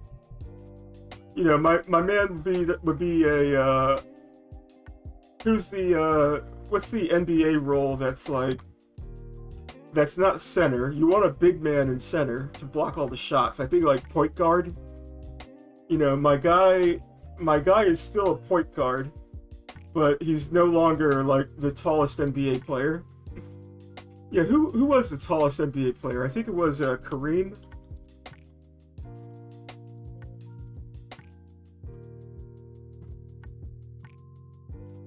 I mean, my man used to be a stately Manute Bull height, but he's at a respectable height now. Let's go ahead and export this. Alright. So back to my splash page. I have no idea. Like, what is down here? What is this? What are you?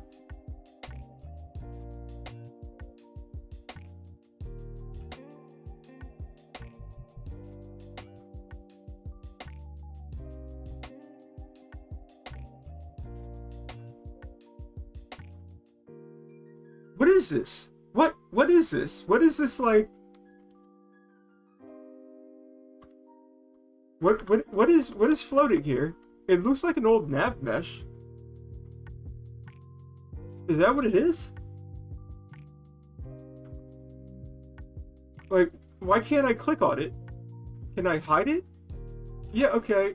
So it's some kind of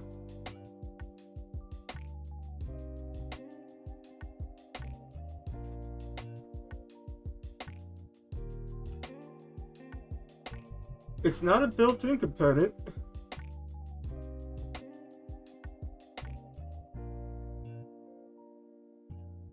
It's not a script.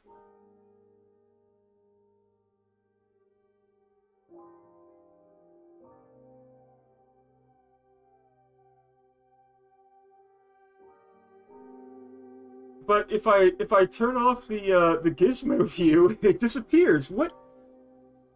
I love Unity. I love Unity. I love game dev. Man, this is like this is the best.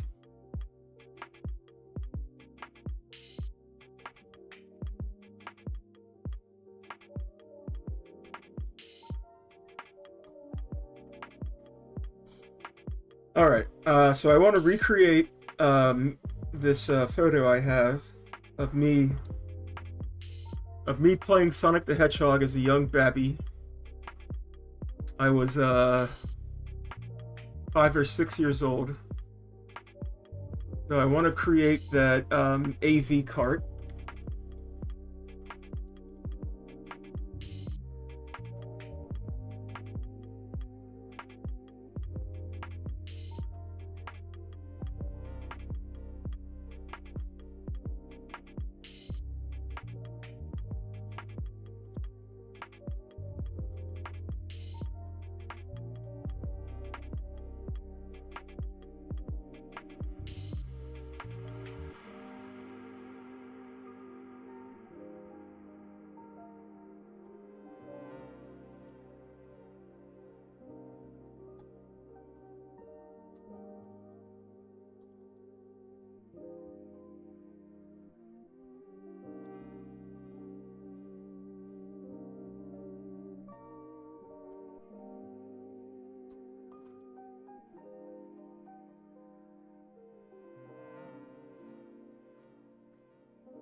No.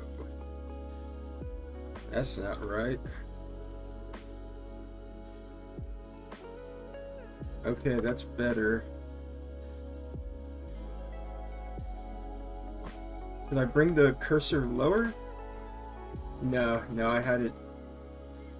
I had the cursor right where I want it. Oh, why are you acting up now? You're doing just fine. Okay, oh, I messed up. I had the cursor right where I wanted it, and I don't remember where it was. Like, that's too high. That's just right. No, a little lower. A little higher. A little lower. There we go. Alright, that's lining up correctly. I don't need as many steps. Four steps. 4 steps seems to be appropriate. I just have to,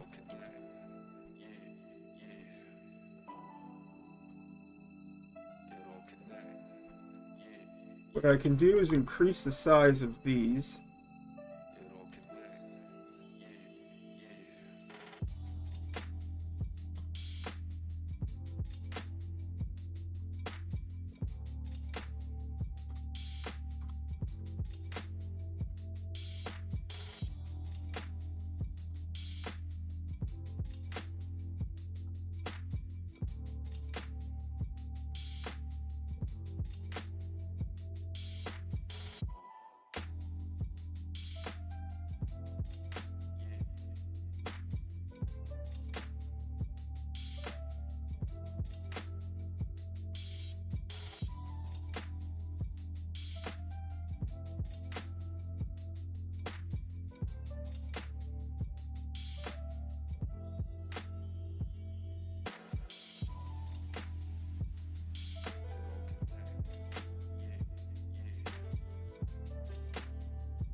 I'm overthinking.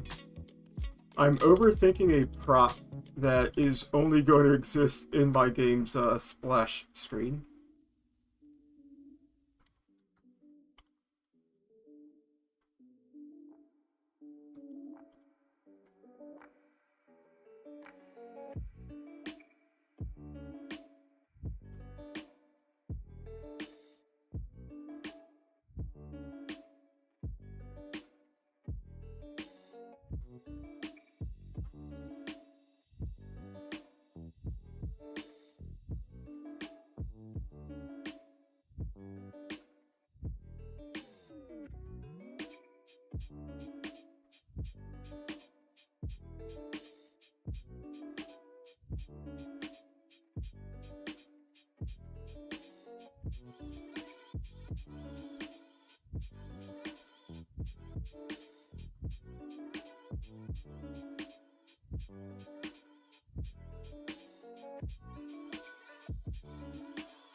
And one of my favorite techniques for 64, 128,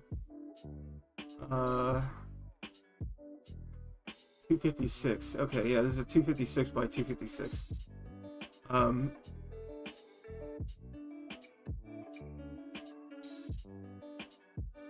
I like just adding noise to flat colors. It gives you like suggestion of texture without actually like having to detail anything.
All right, let's texture this thing.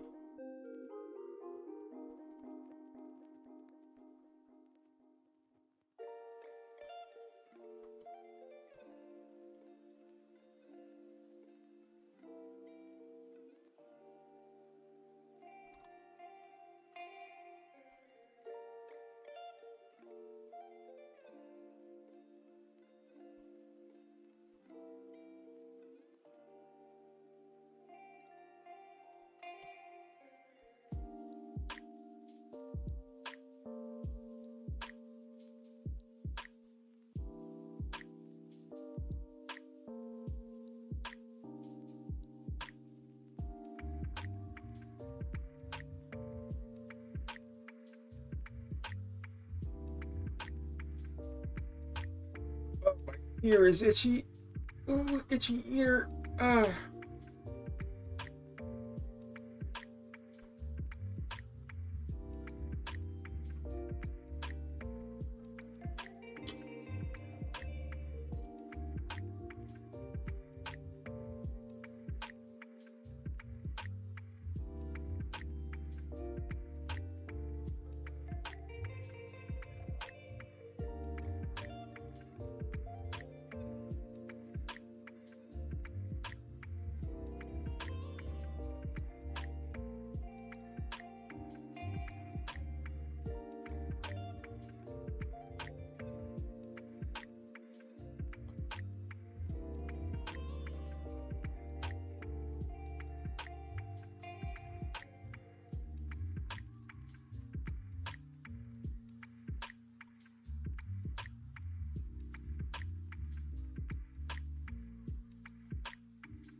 Uh,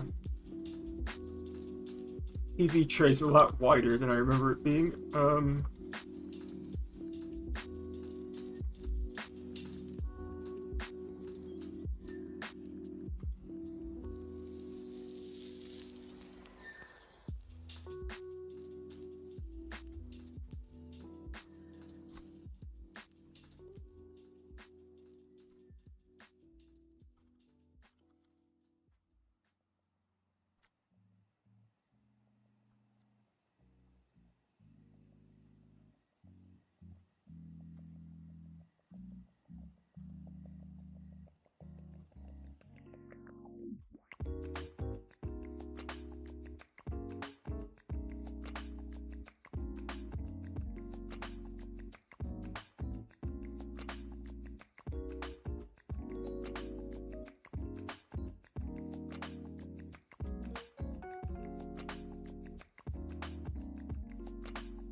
Alright, that is way too small.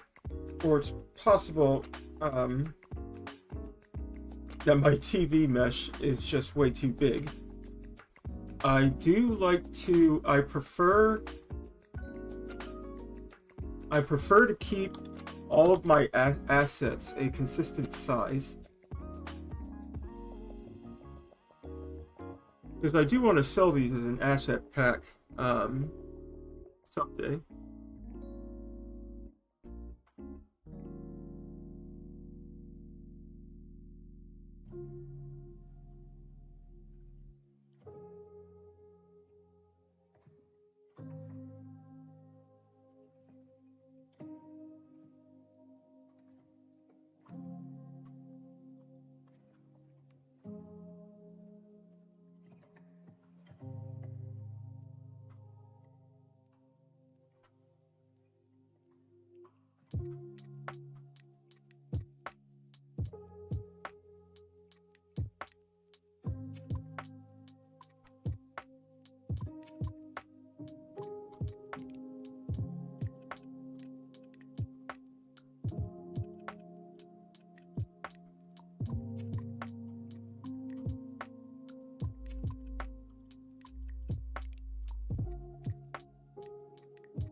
What was I doing? Oh, I was importing.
Oh, something has more than 4 vertices, you say? I don't like that.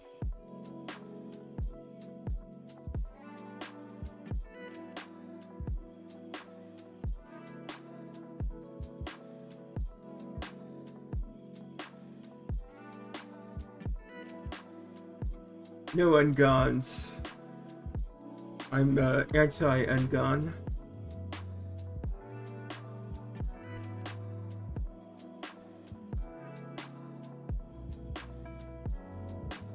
All right.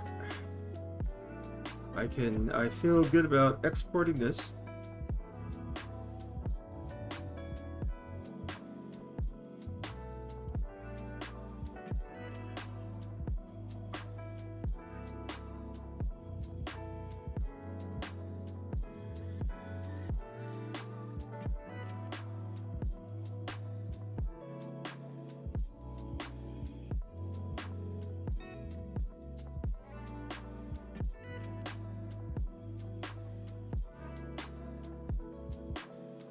I don't know why everything is floating off into space.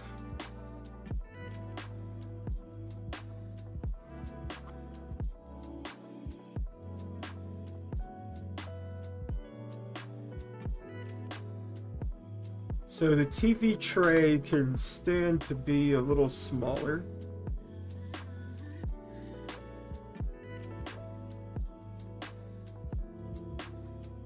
Like about 80% smaller. I'm sorry, 20% smaller.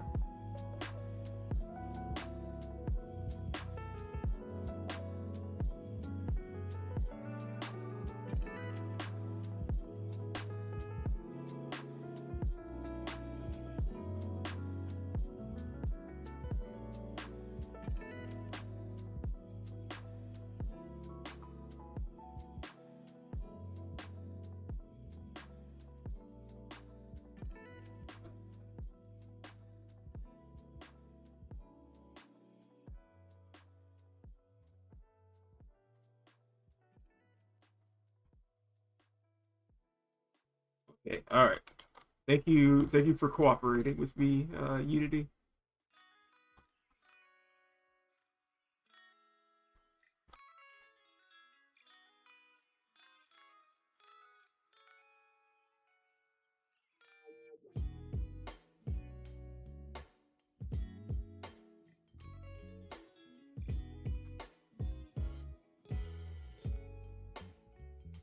Um, all right. I need to actually texture this thing.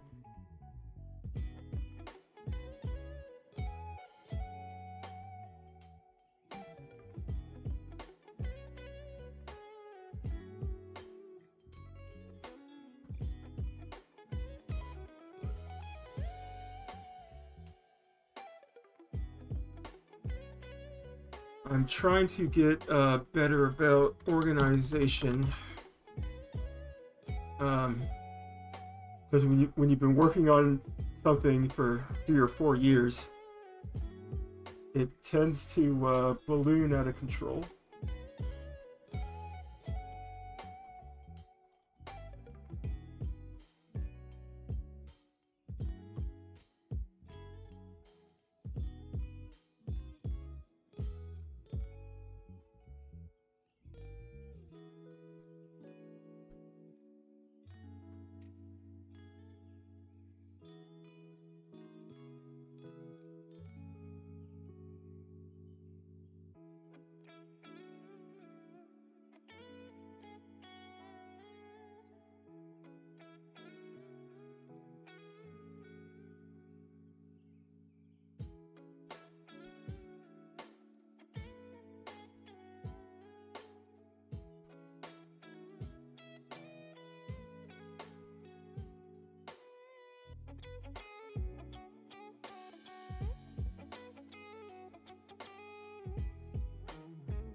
I still think the cart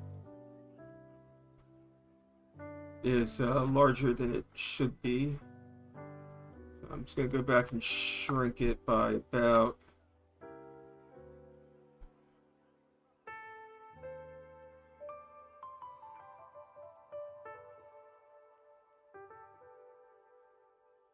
yeah, anytime the origin determines the like the location, or I'm sorry, the location moves the origin. So I don't know where you want your origin to be, but if it's anywhere but 0, that's why it appears to move. When you make objects that hinge, for example, doors, like let's say I want to be able to rotate I'm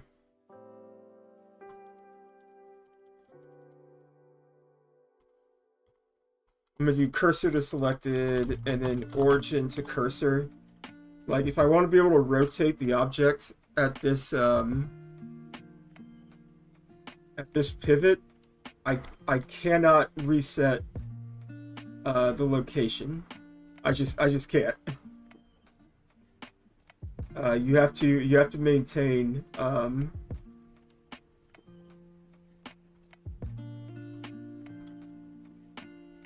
you have to maintain the transform for that to work.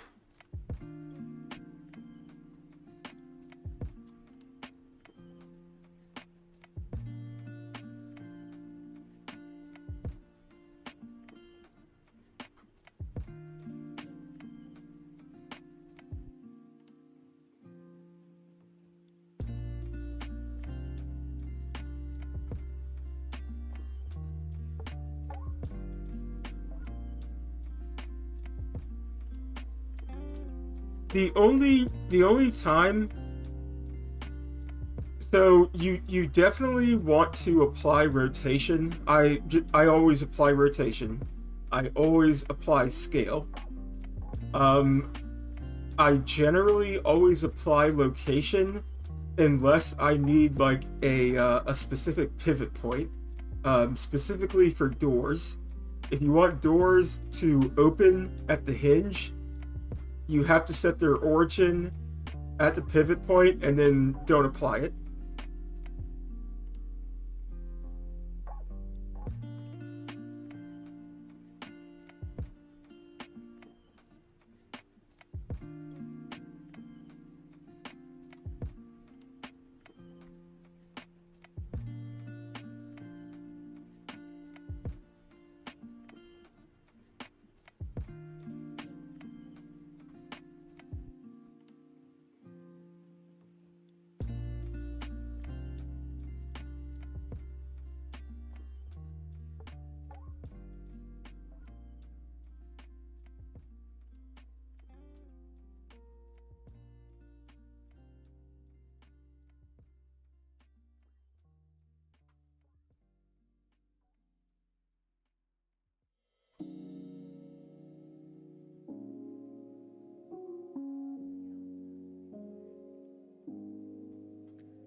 Hello, what's going on here?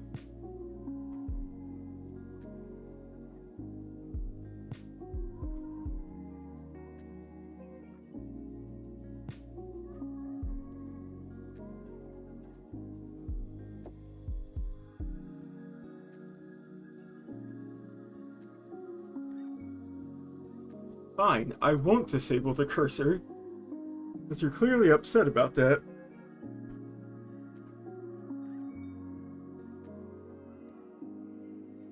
Okay.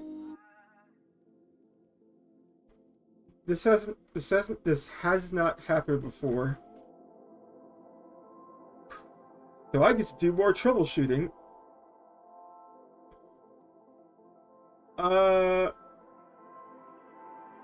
What is causing this? This is a new problem. I haven't seen this one before.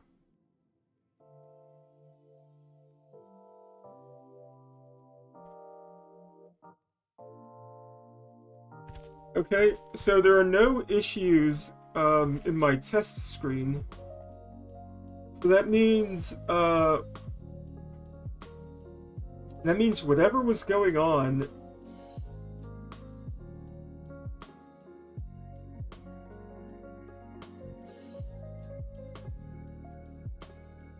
is related to something.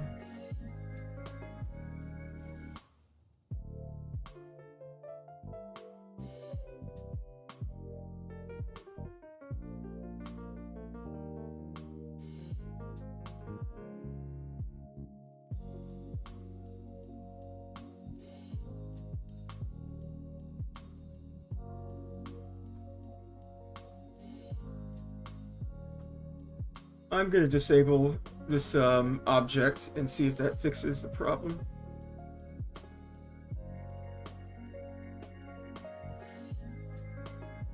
Well, the game doesn't seem to run at all when I do that.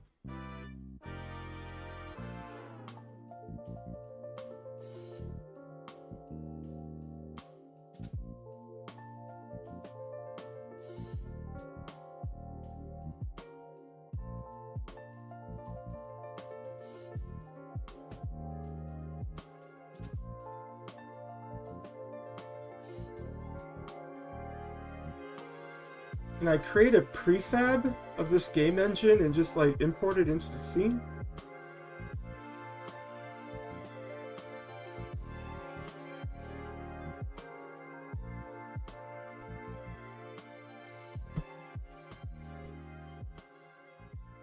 You're welcome.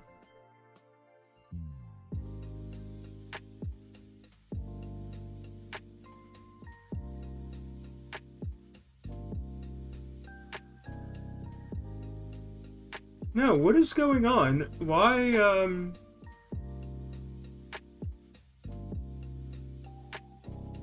is this scene in particular, like, what is it trying to draw?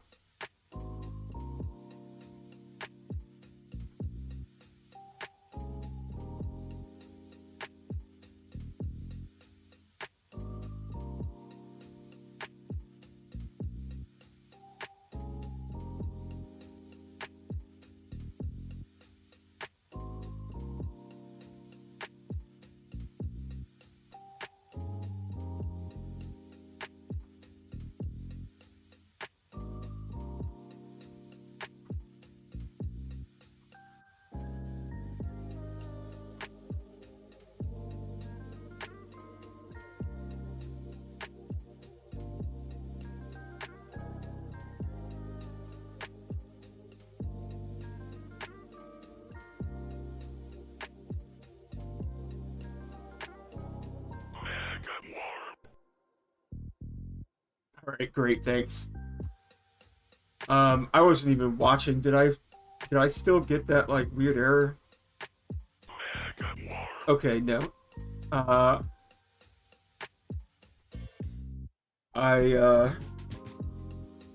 You do need to do something about the character, though. What is going on?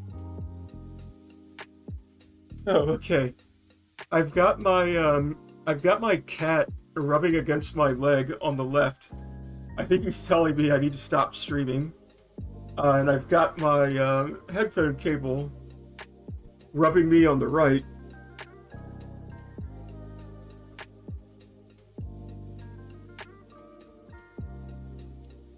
All right. Well, the last thing I want to do is I have to use a new. I had to stop using my render pipeline, my PlayStation render pipeline, and switch to a shader because the render pipeline does not support Unity 6.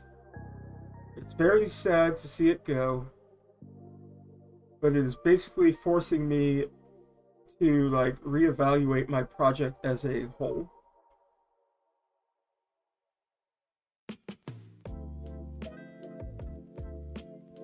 So I'm just going to look at the demo scene for this asset pack I have, which is like a really cool asset pack. It looks like, yeah, it's like a recreation of what is it, like HQ House, whatever that, like that generic asset pack that a lot of horror games, including Phasmophobia, use. So I need to see. Okay. So they put the shader manager on the main camera. I wonder if it has to be on the main camera.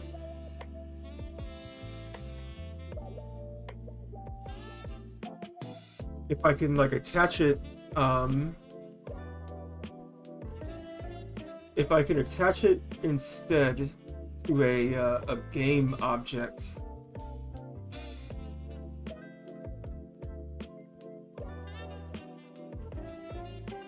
That would be a lot better for me. Oh my god, my cat's nose is so cold. It's so wet and so cold. I want to go back to my splash page.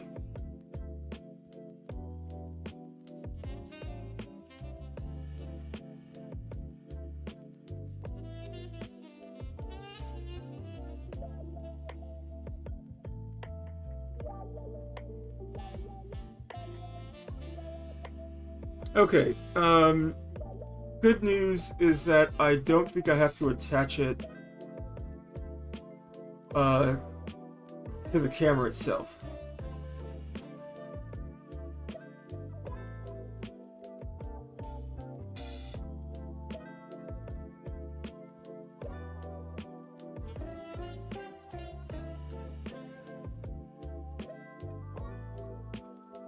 Okay, I don't like an obscene amount of vertex jitter. I do think a little goes a long way.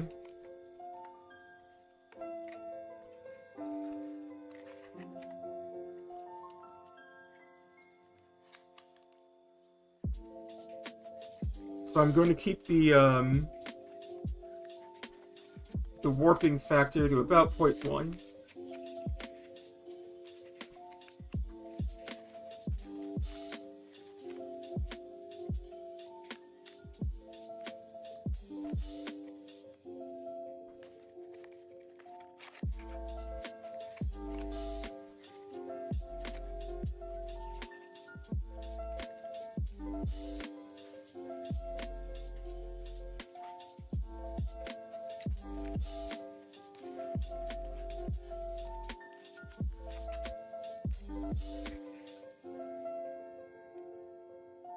Oh, thank you very much. Yeah, I've been working on the game for about 3 years. There's a period where I just had to slow down because my schedule couldn't manage, but I'm trying to get back into it. I really want to release like an updated demo by the October Next Fest. my old demo. I don't recommend playing the old demo. It's kind of jank. It's kind of busted. It doesn't represent the game where it's at like now, or where it will be.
All right, this option replicates the PlayStation's like weird depth buffer. I don't like center depth.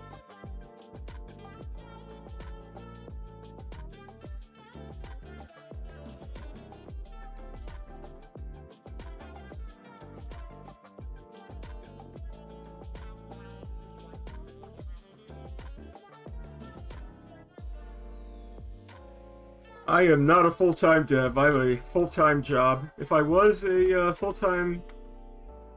If I didn't have to do this in my spare time, I probably could have finished this by now.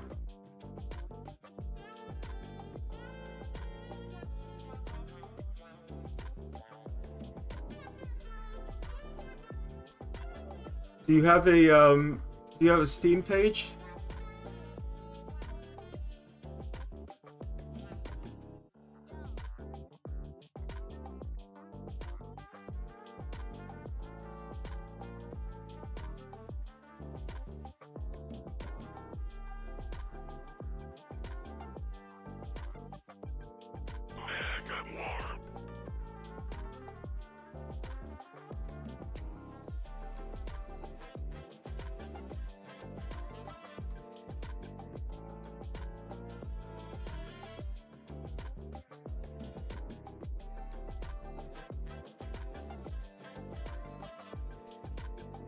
Well, once you get a Steam page up and running, just text me the link and I'll check it out.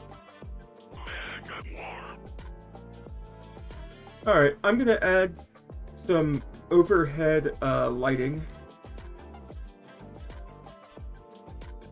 Or I guess I already have some overhead lighting.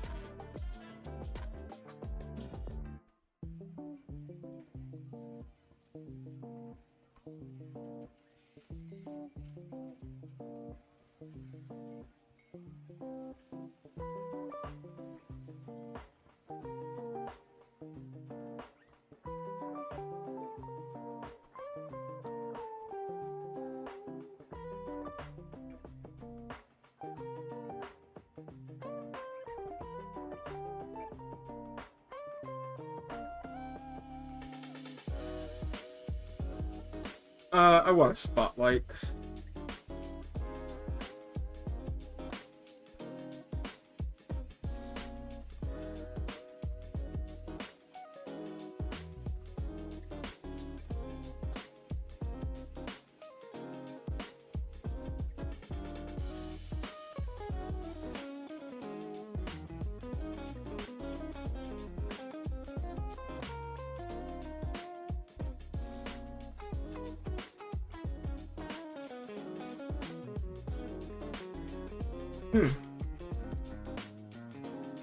Why isn't the top getting lit? That's weird.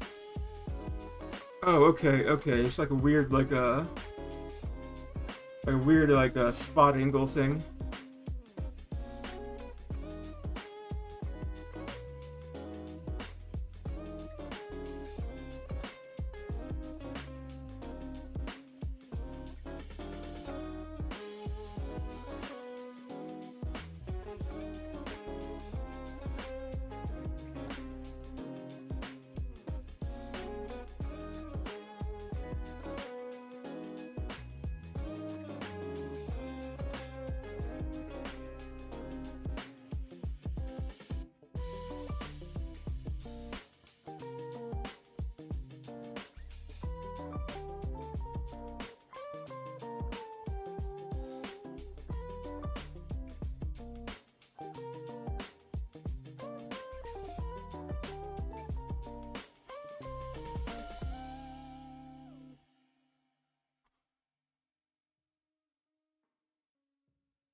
Alright, lastly, before I call it a night, I'm gonna do my favorite retro game trick, which is create a a light cone, like a god ray, but using the alpha channel in the vertex colors. That's how they made lights back in the day. So you get like these really cool like half transparent 3D lights.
This is okay. All right.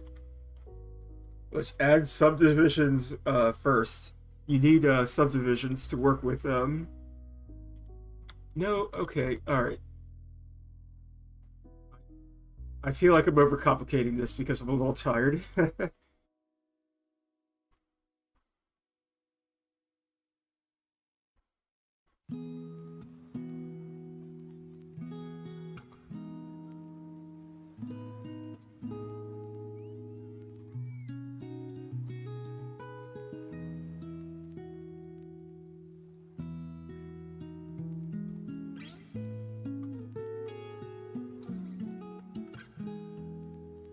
All right. This is all I wanted to do.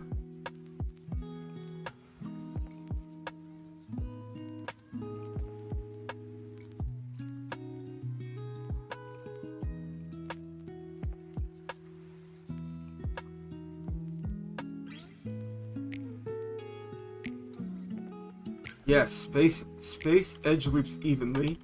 I want to know if that like does that option actually do anything?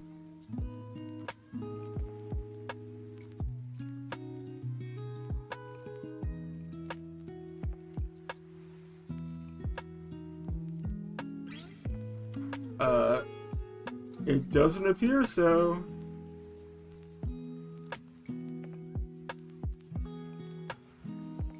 It doesn't appear so. Alright, well, whatever. I can do it myself.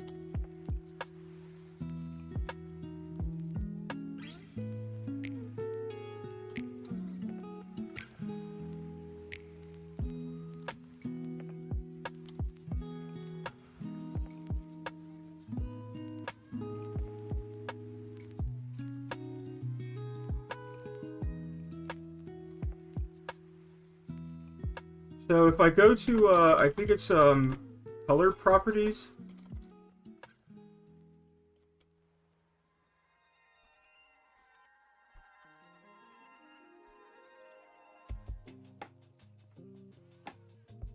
I have no idea.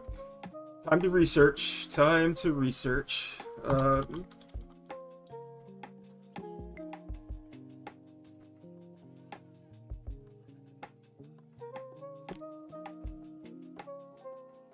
Because Blender 5.2 came out and kind of like changed a lot of things.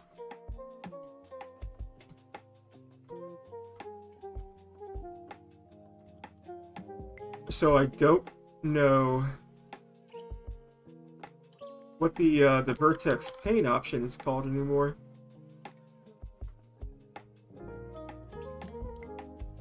So we gotta hop on to Hi, everyone. we gotta watch some tutorials. Now, buddy, how do you get this to show up? You gotta tell me.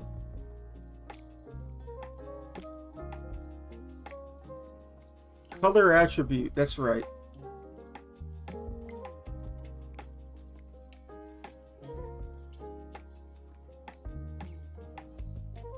So color attribute into base color, alpha into alpha,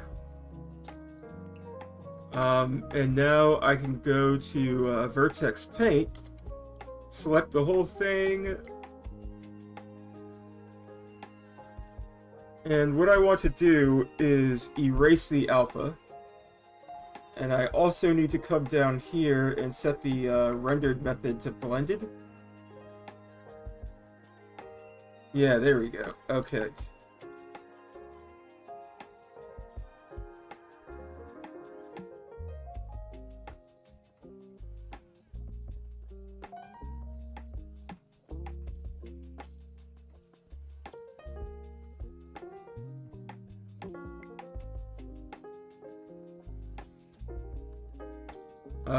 And then I just reduce the strength as I work my way up.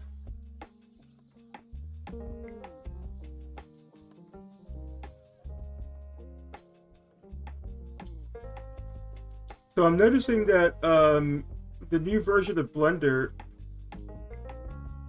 when you're painting, it snaps to the vertices. That's really handy.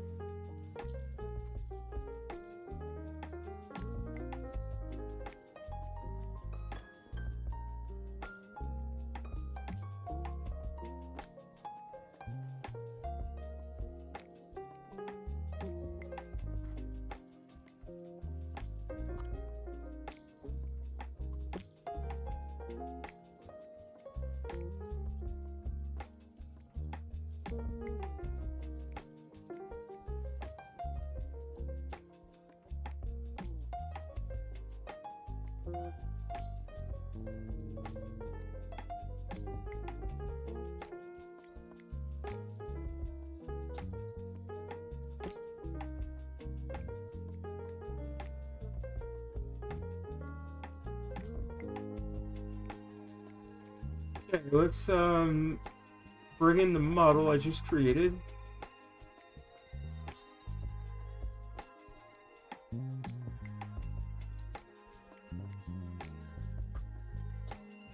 And of course I need to import the I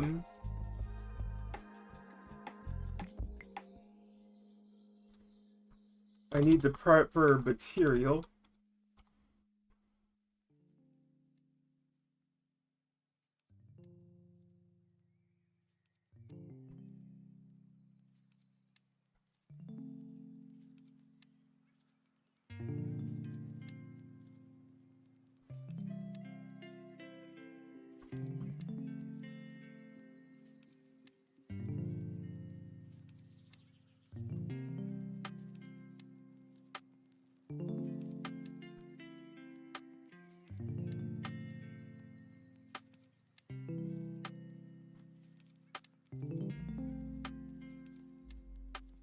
That did not give me the effects that I wanted.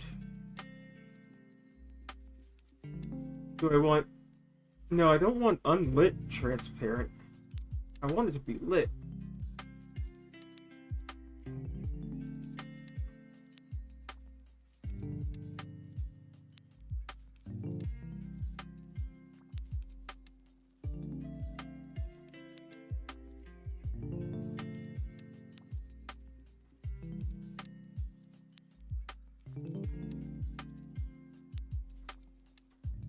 It should be transparent. It should be taking those vertex colors that I made.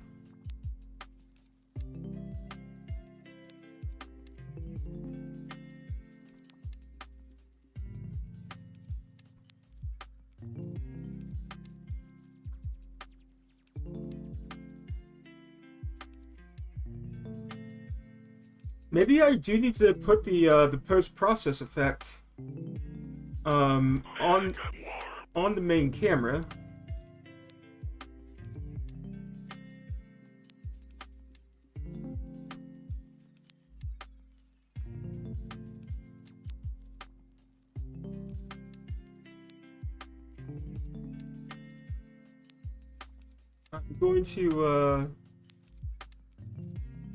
I'm going to try attaching it to the main camera and seeing if I get anything.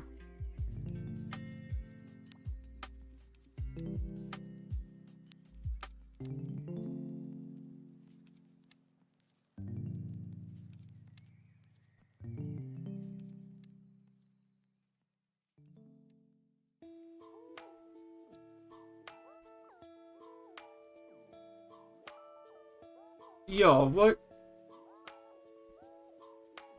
what's going on? Come on. You was just working like a second ago.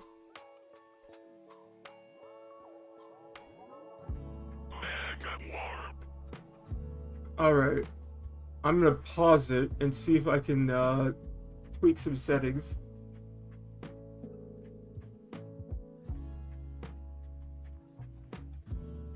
Like, this was just working how I wanted it a second ago.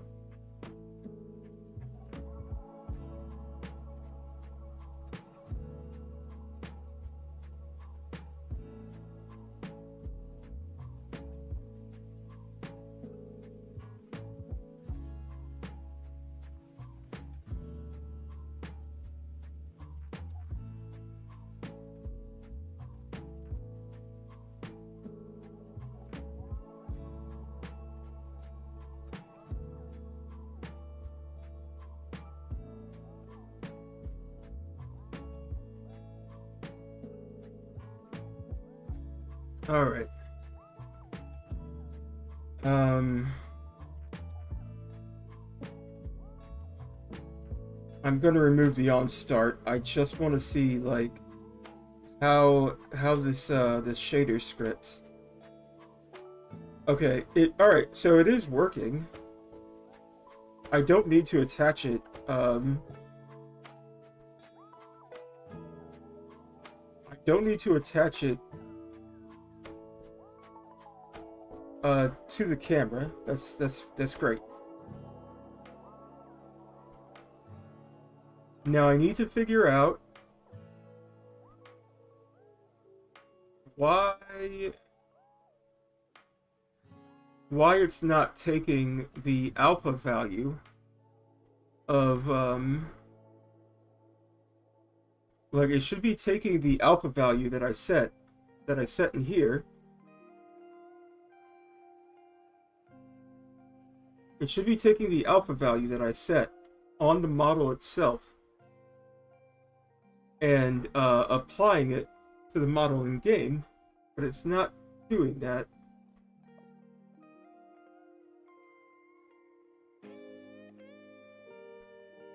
Now I don't know why.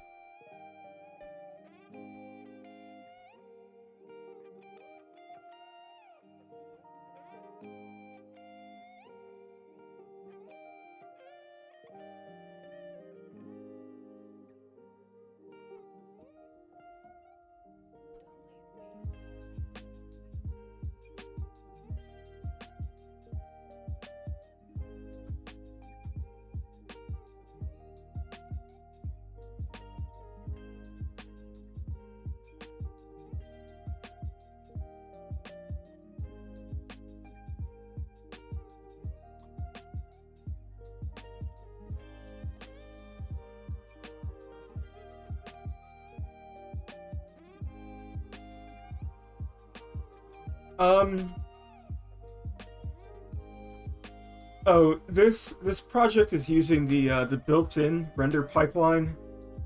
I had to basically like rebuild everything from the ground up because I switched from Unity 2019 to Unity 6, which destroyed my custom render pipeline. It destroyed all of my old scripts. I basically have to like recreate uh, every scene. I have to hand audit every scene because so much broke. And I just don't want to mess with URP while I'm trying to sweep up the pieces.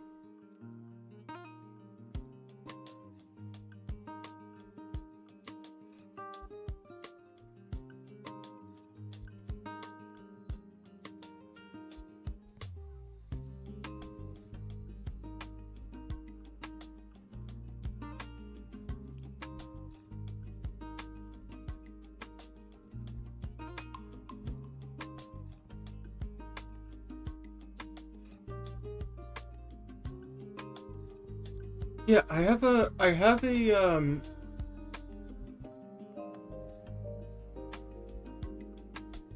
like this should be getting the alpha value.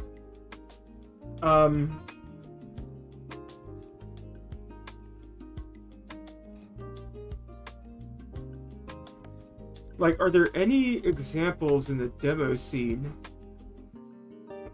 of the lighting effect I'm trying to do? And it doesn't. There doesn't appear to be. So it's possible that the shaders I'm using don't even support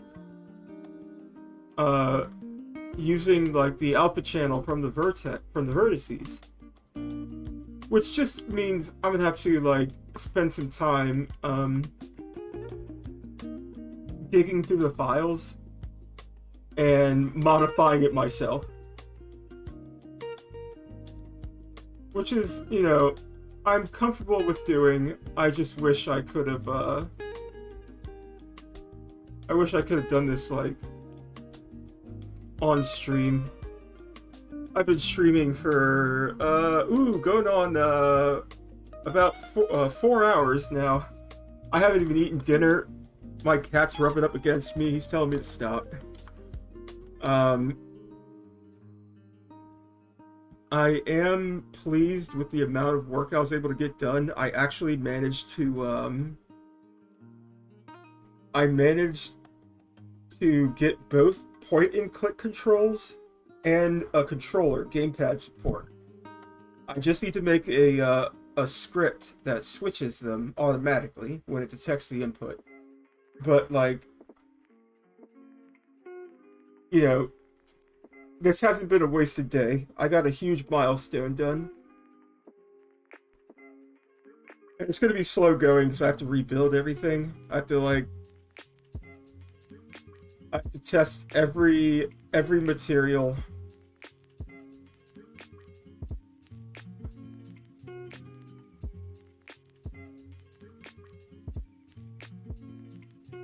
And it is 11 p.m. Eastern Time. I am calling it quits. I might stream. I'm probably gonna stream tomorrow. It'll be later in the evening, probably about 10 p.m. Eastern Time. I don't know if I'll be streaming game dev. I'm doing a project where I am ranking all of Squaresoft's PlayStation games. So I need to collect a lot of B-roll footage for that. You know, they released like at least a dozen games on the PlayStation in English. So I've got like a dozen games I want to capture about 20 minutes of. That's three games an hour. That's about 4 hours of streaming right there. So yeah, tomorrow I don't know if I'm going to be doing any game dev, but I'm definitely going to be playing some games. And it is appropriate that I commit my changes because version control is super important, y'all. Back up your projects.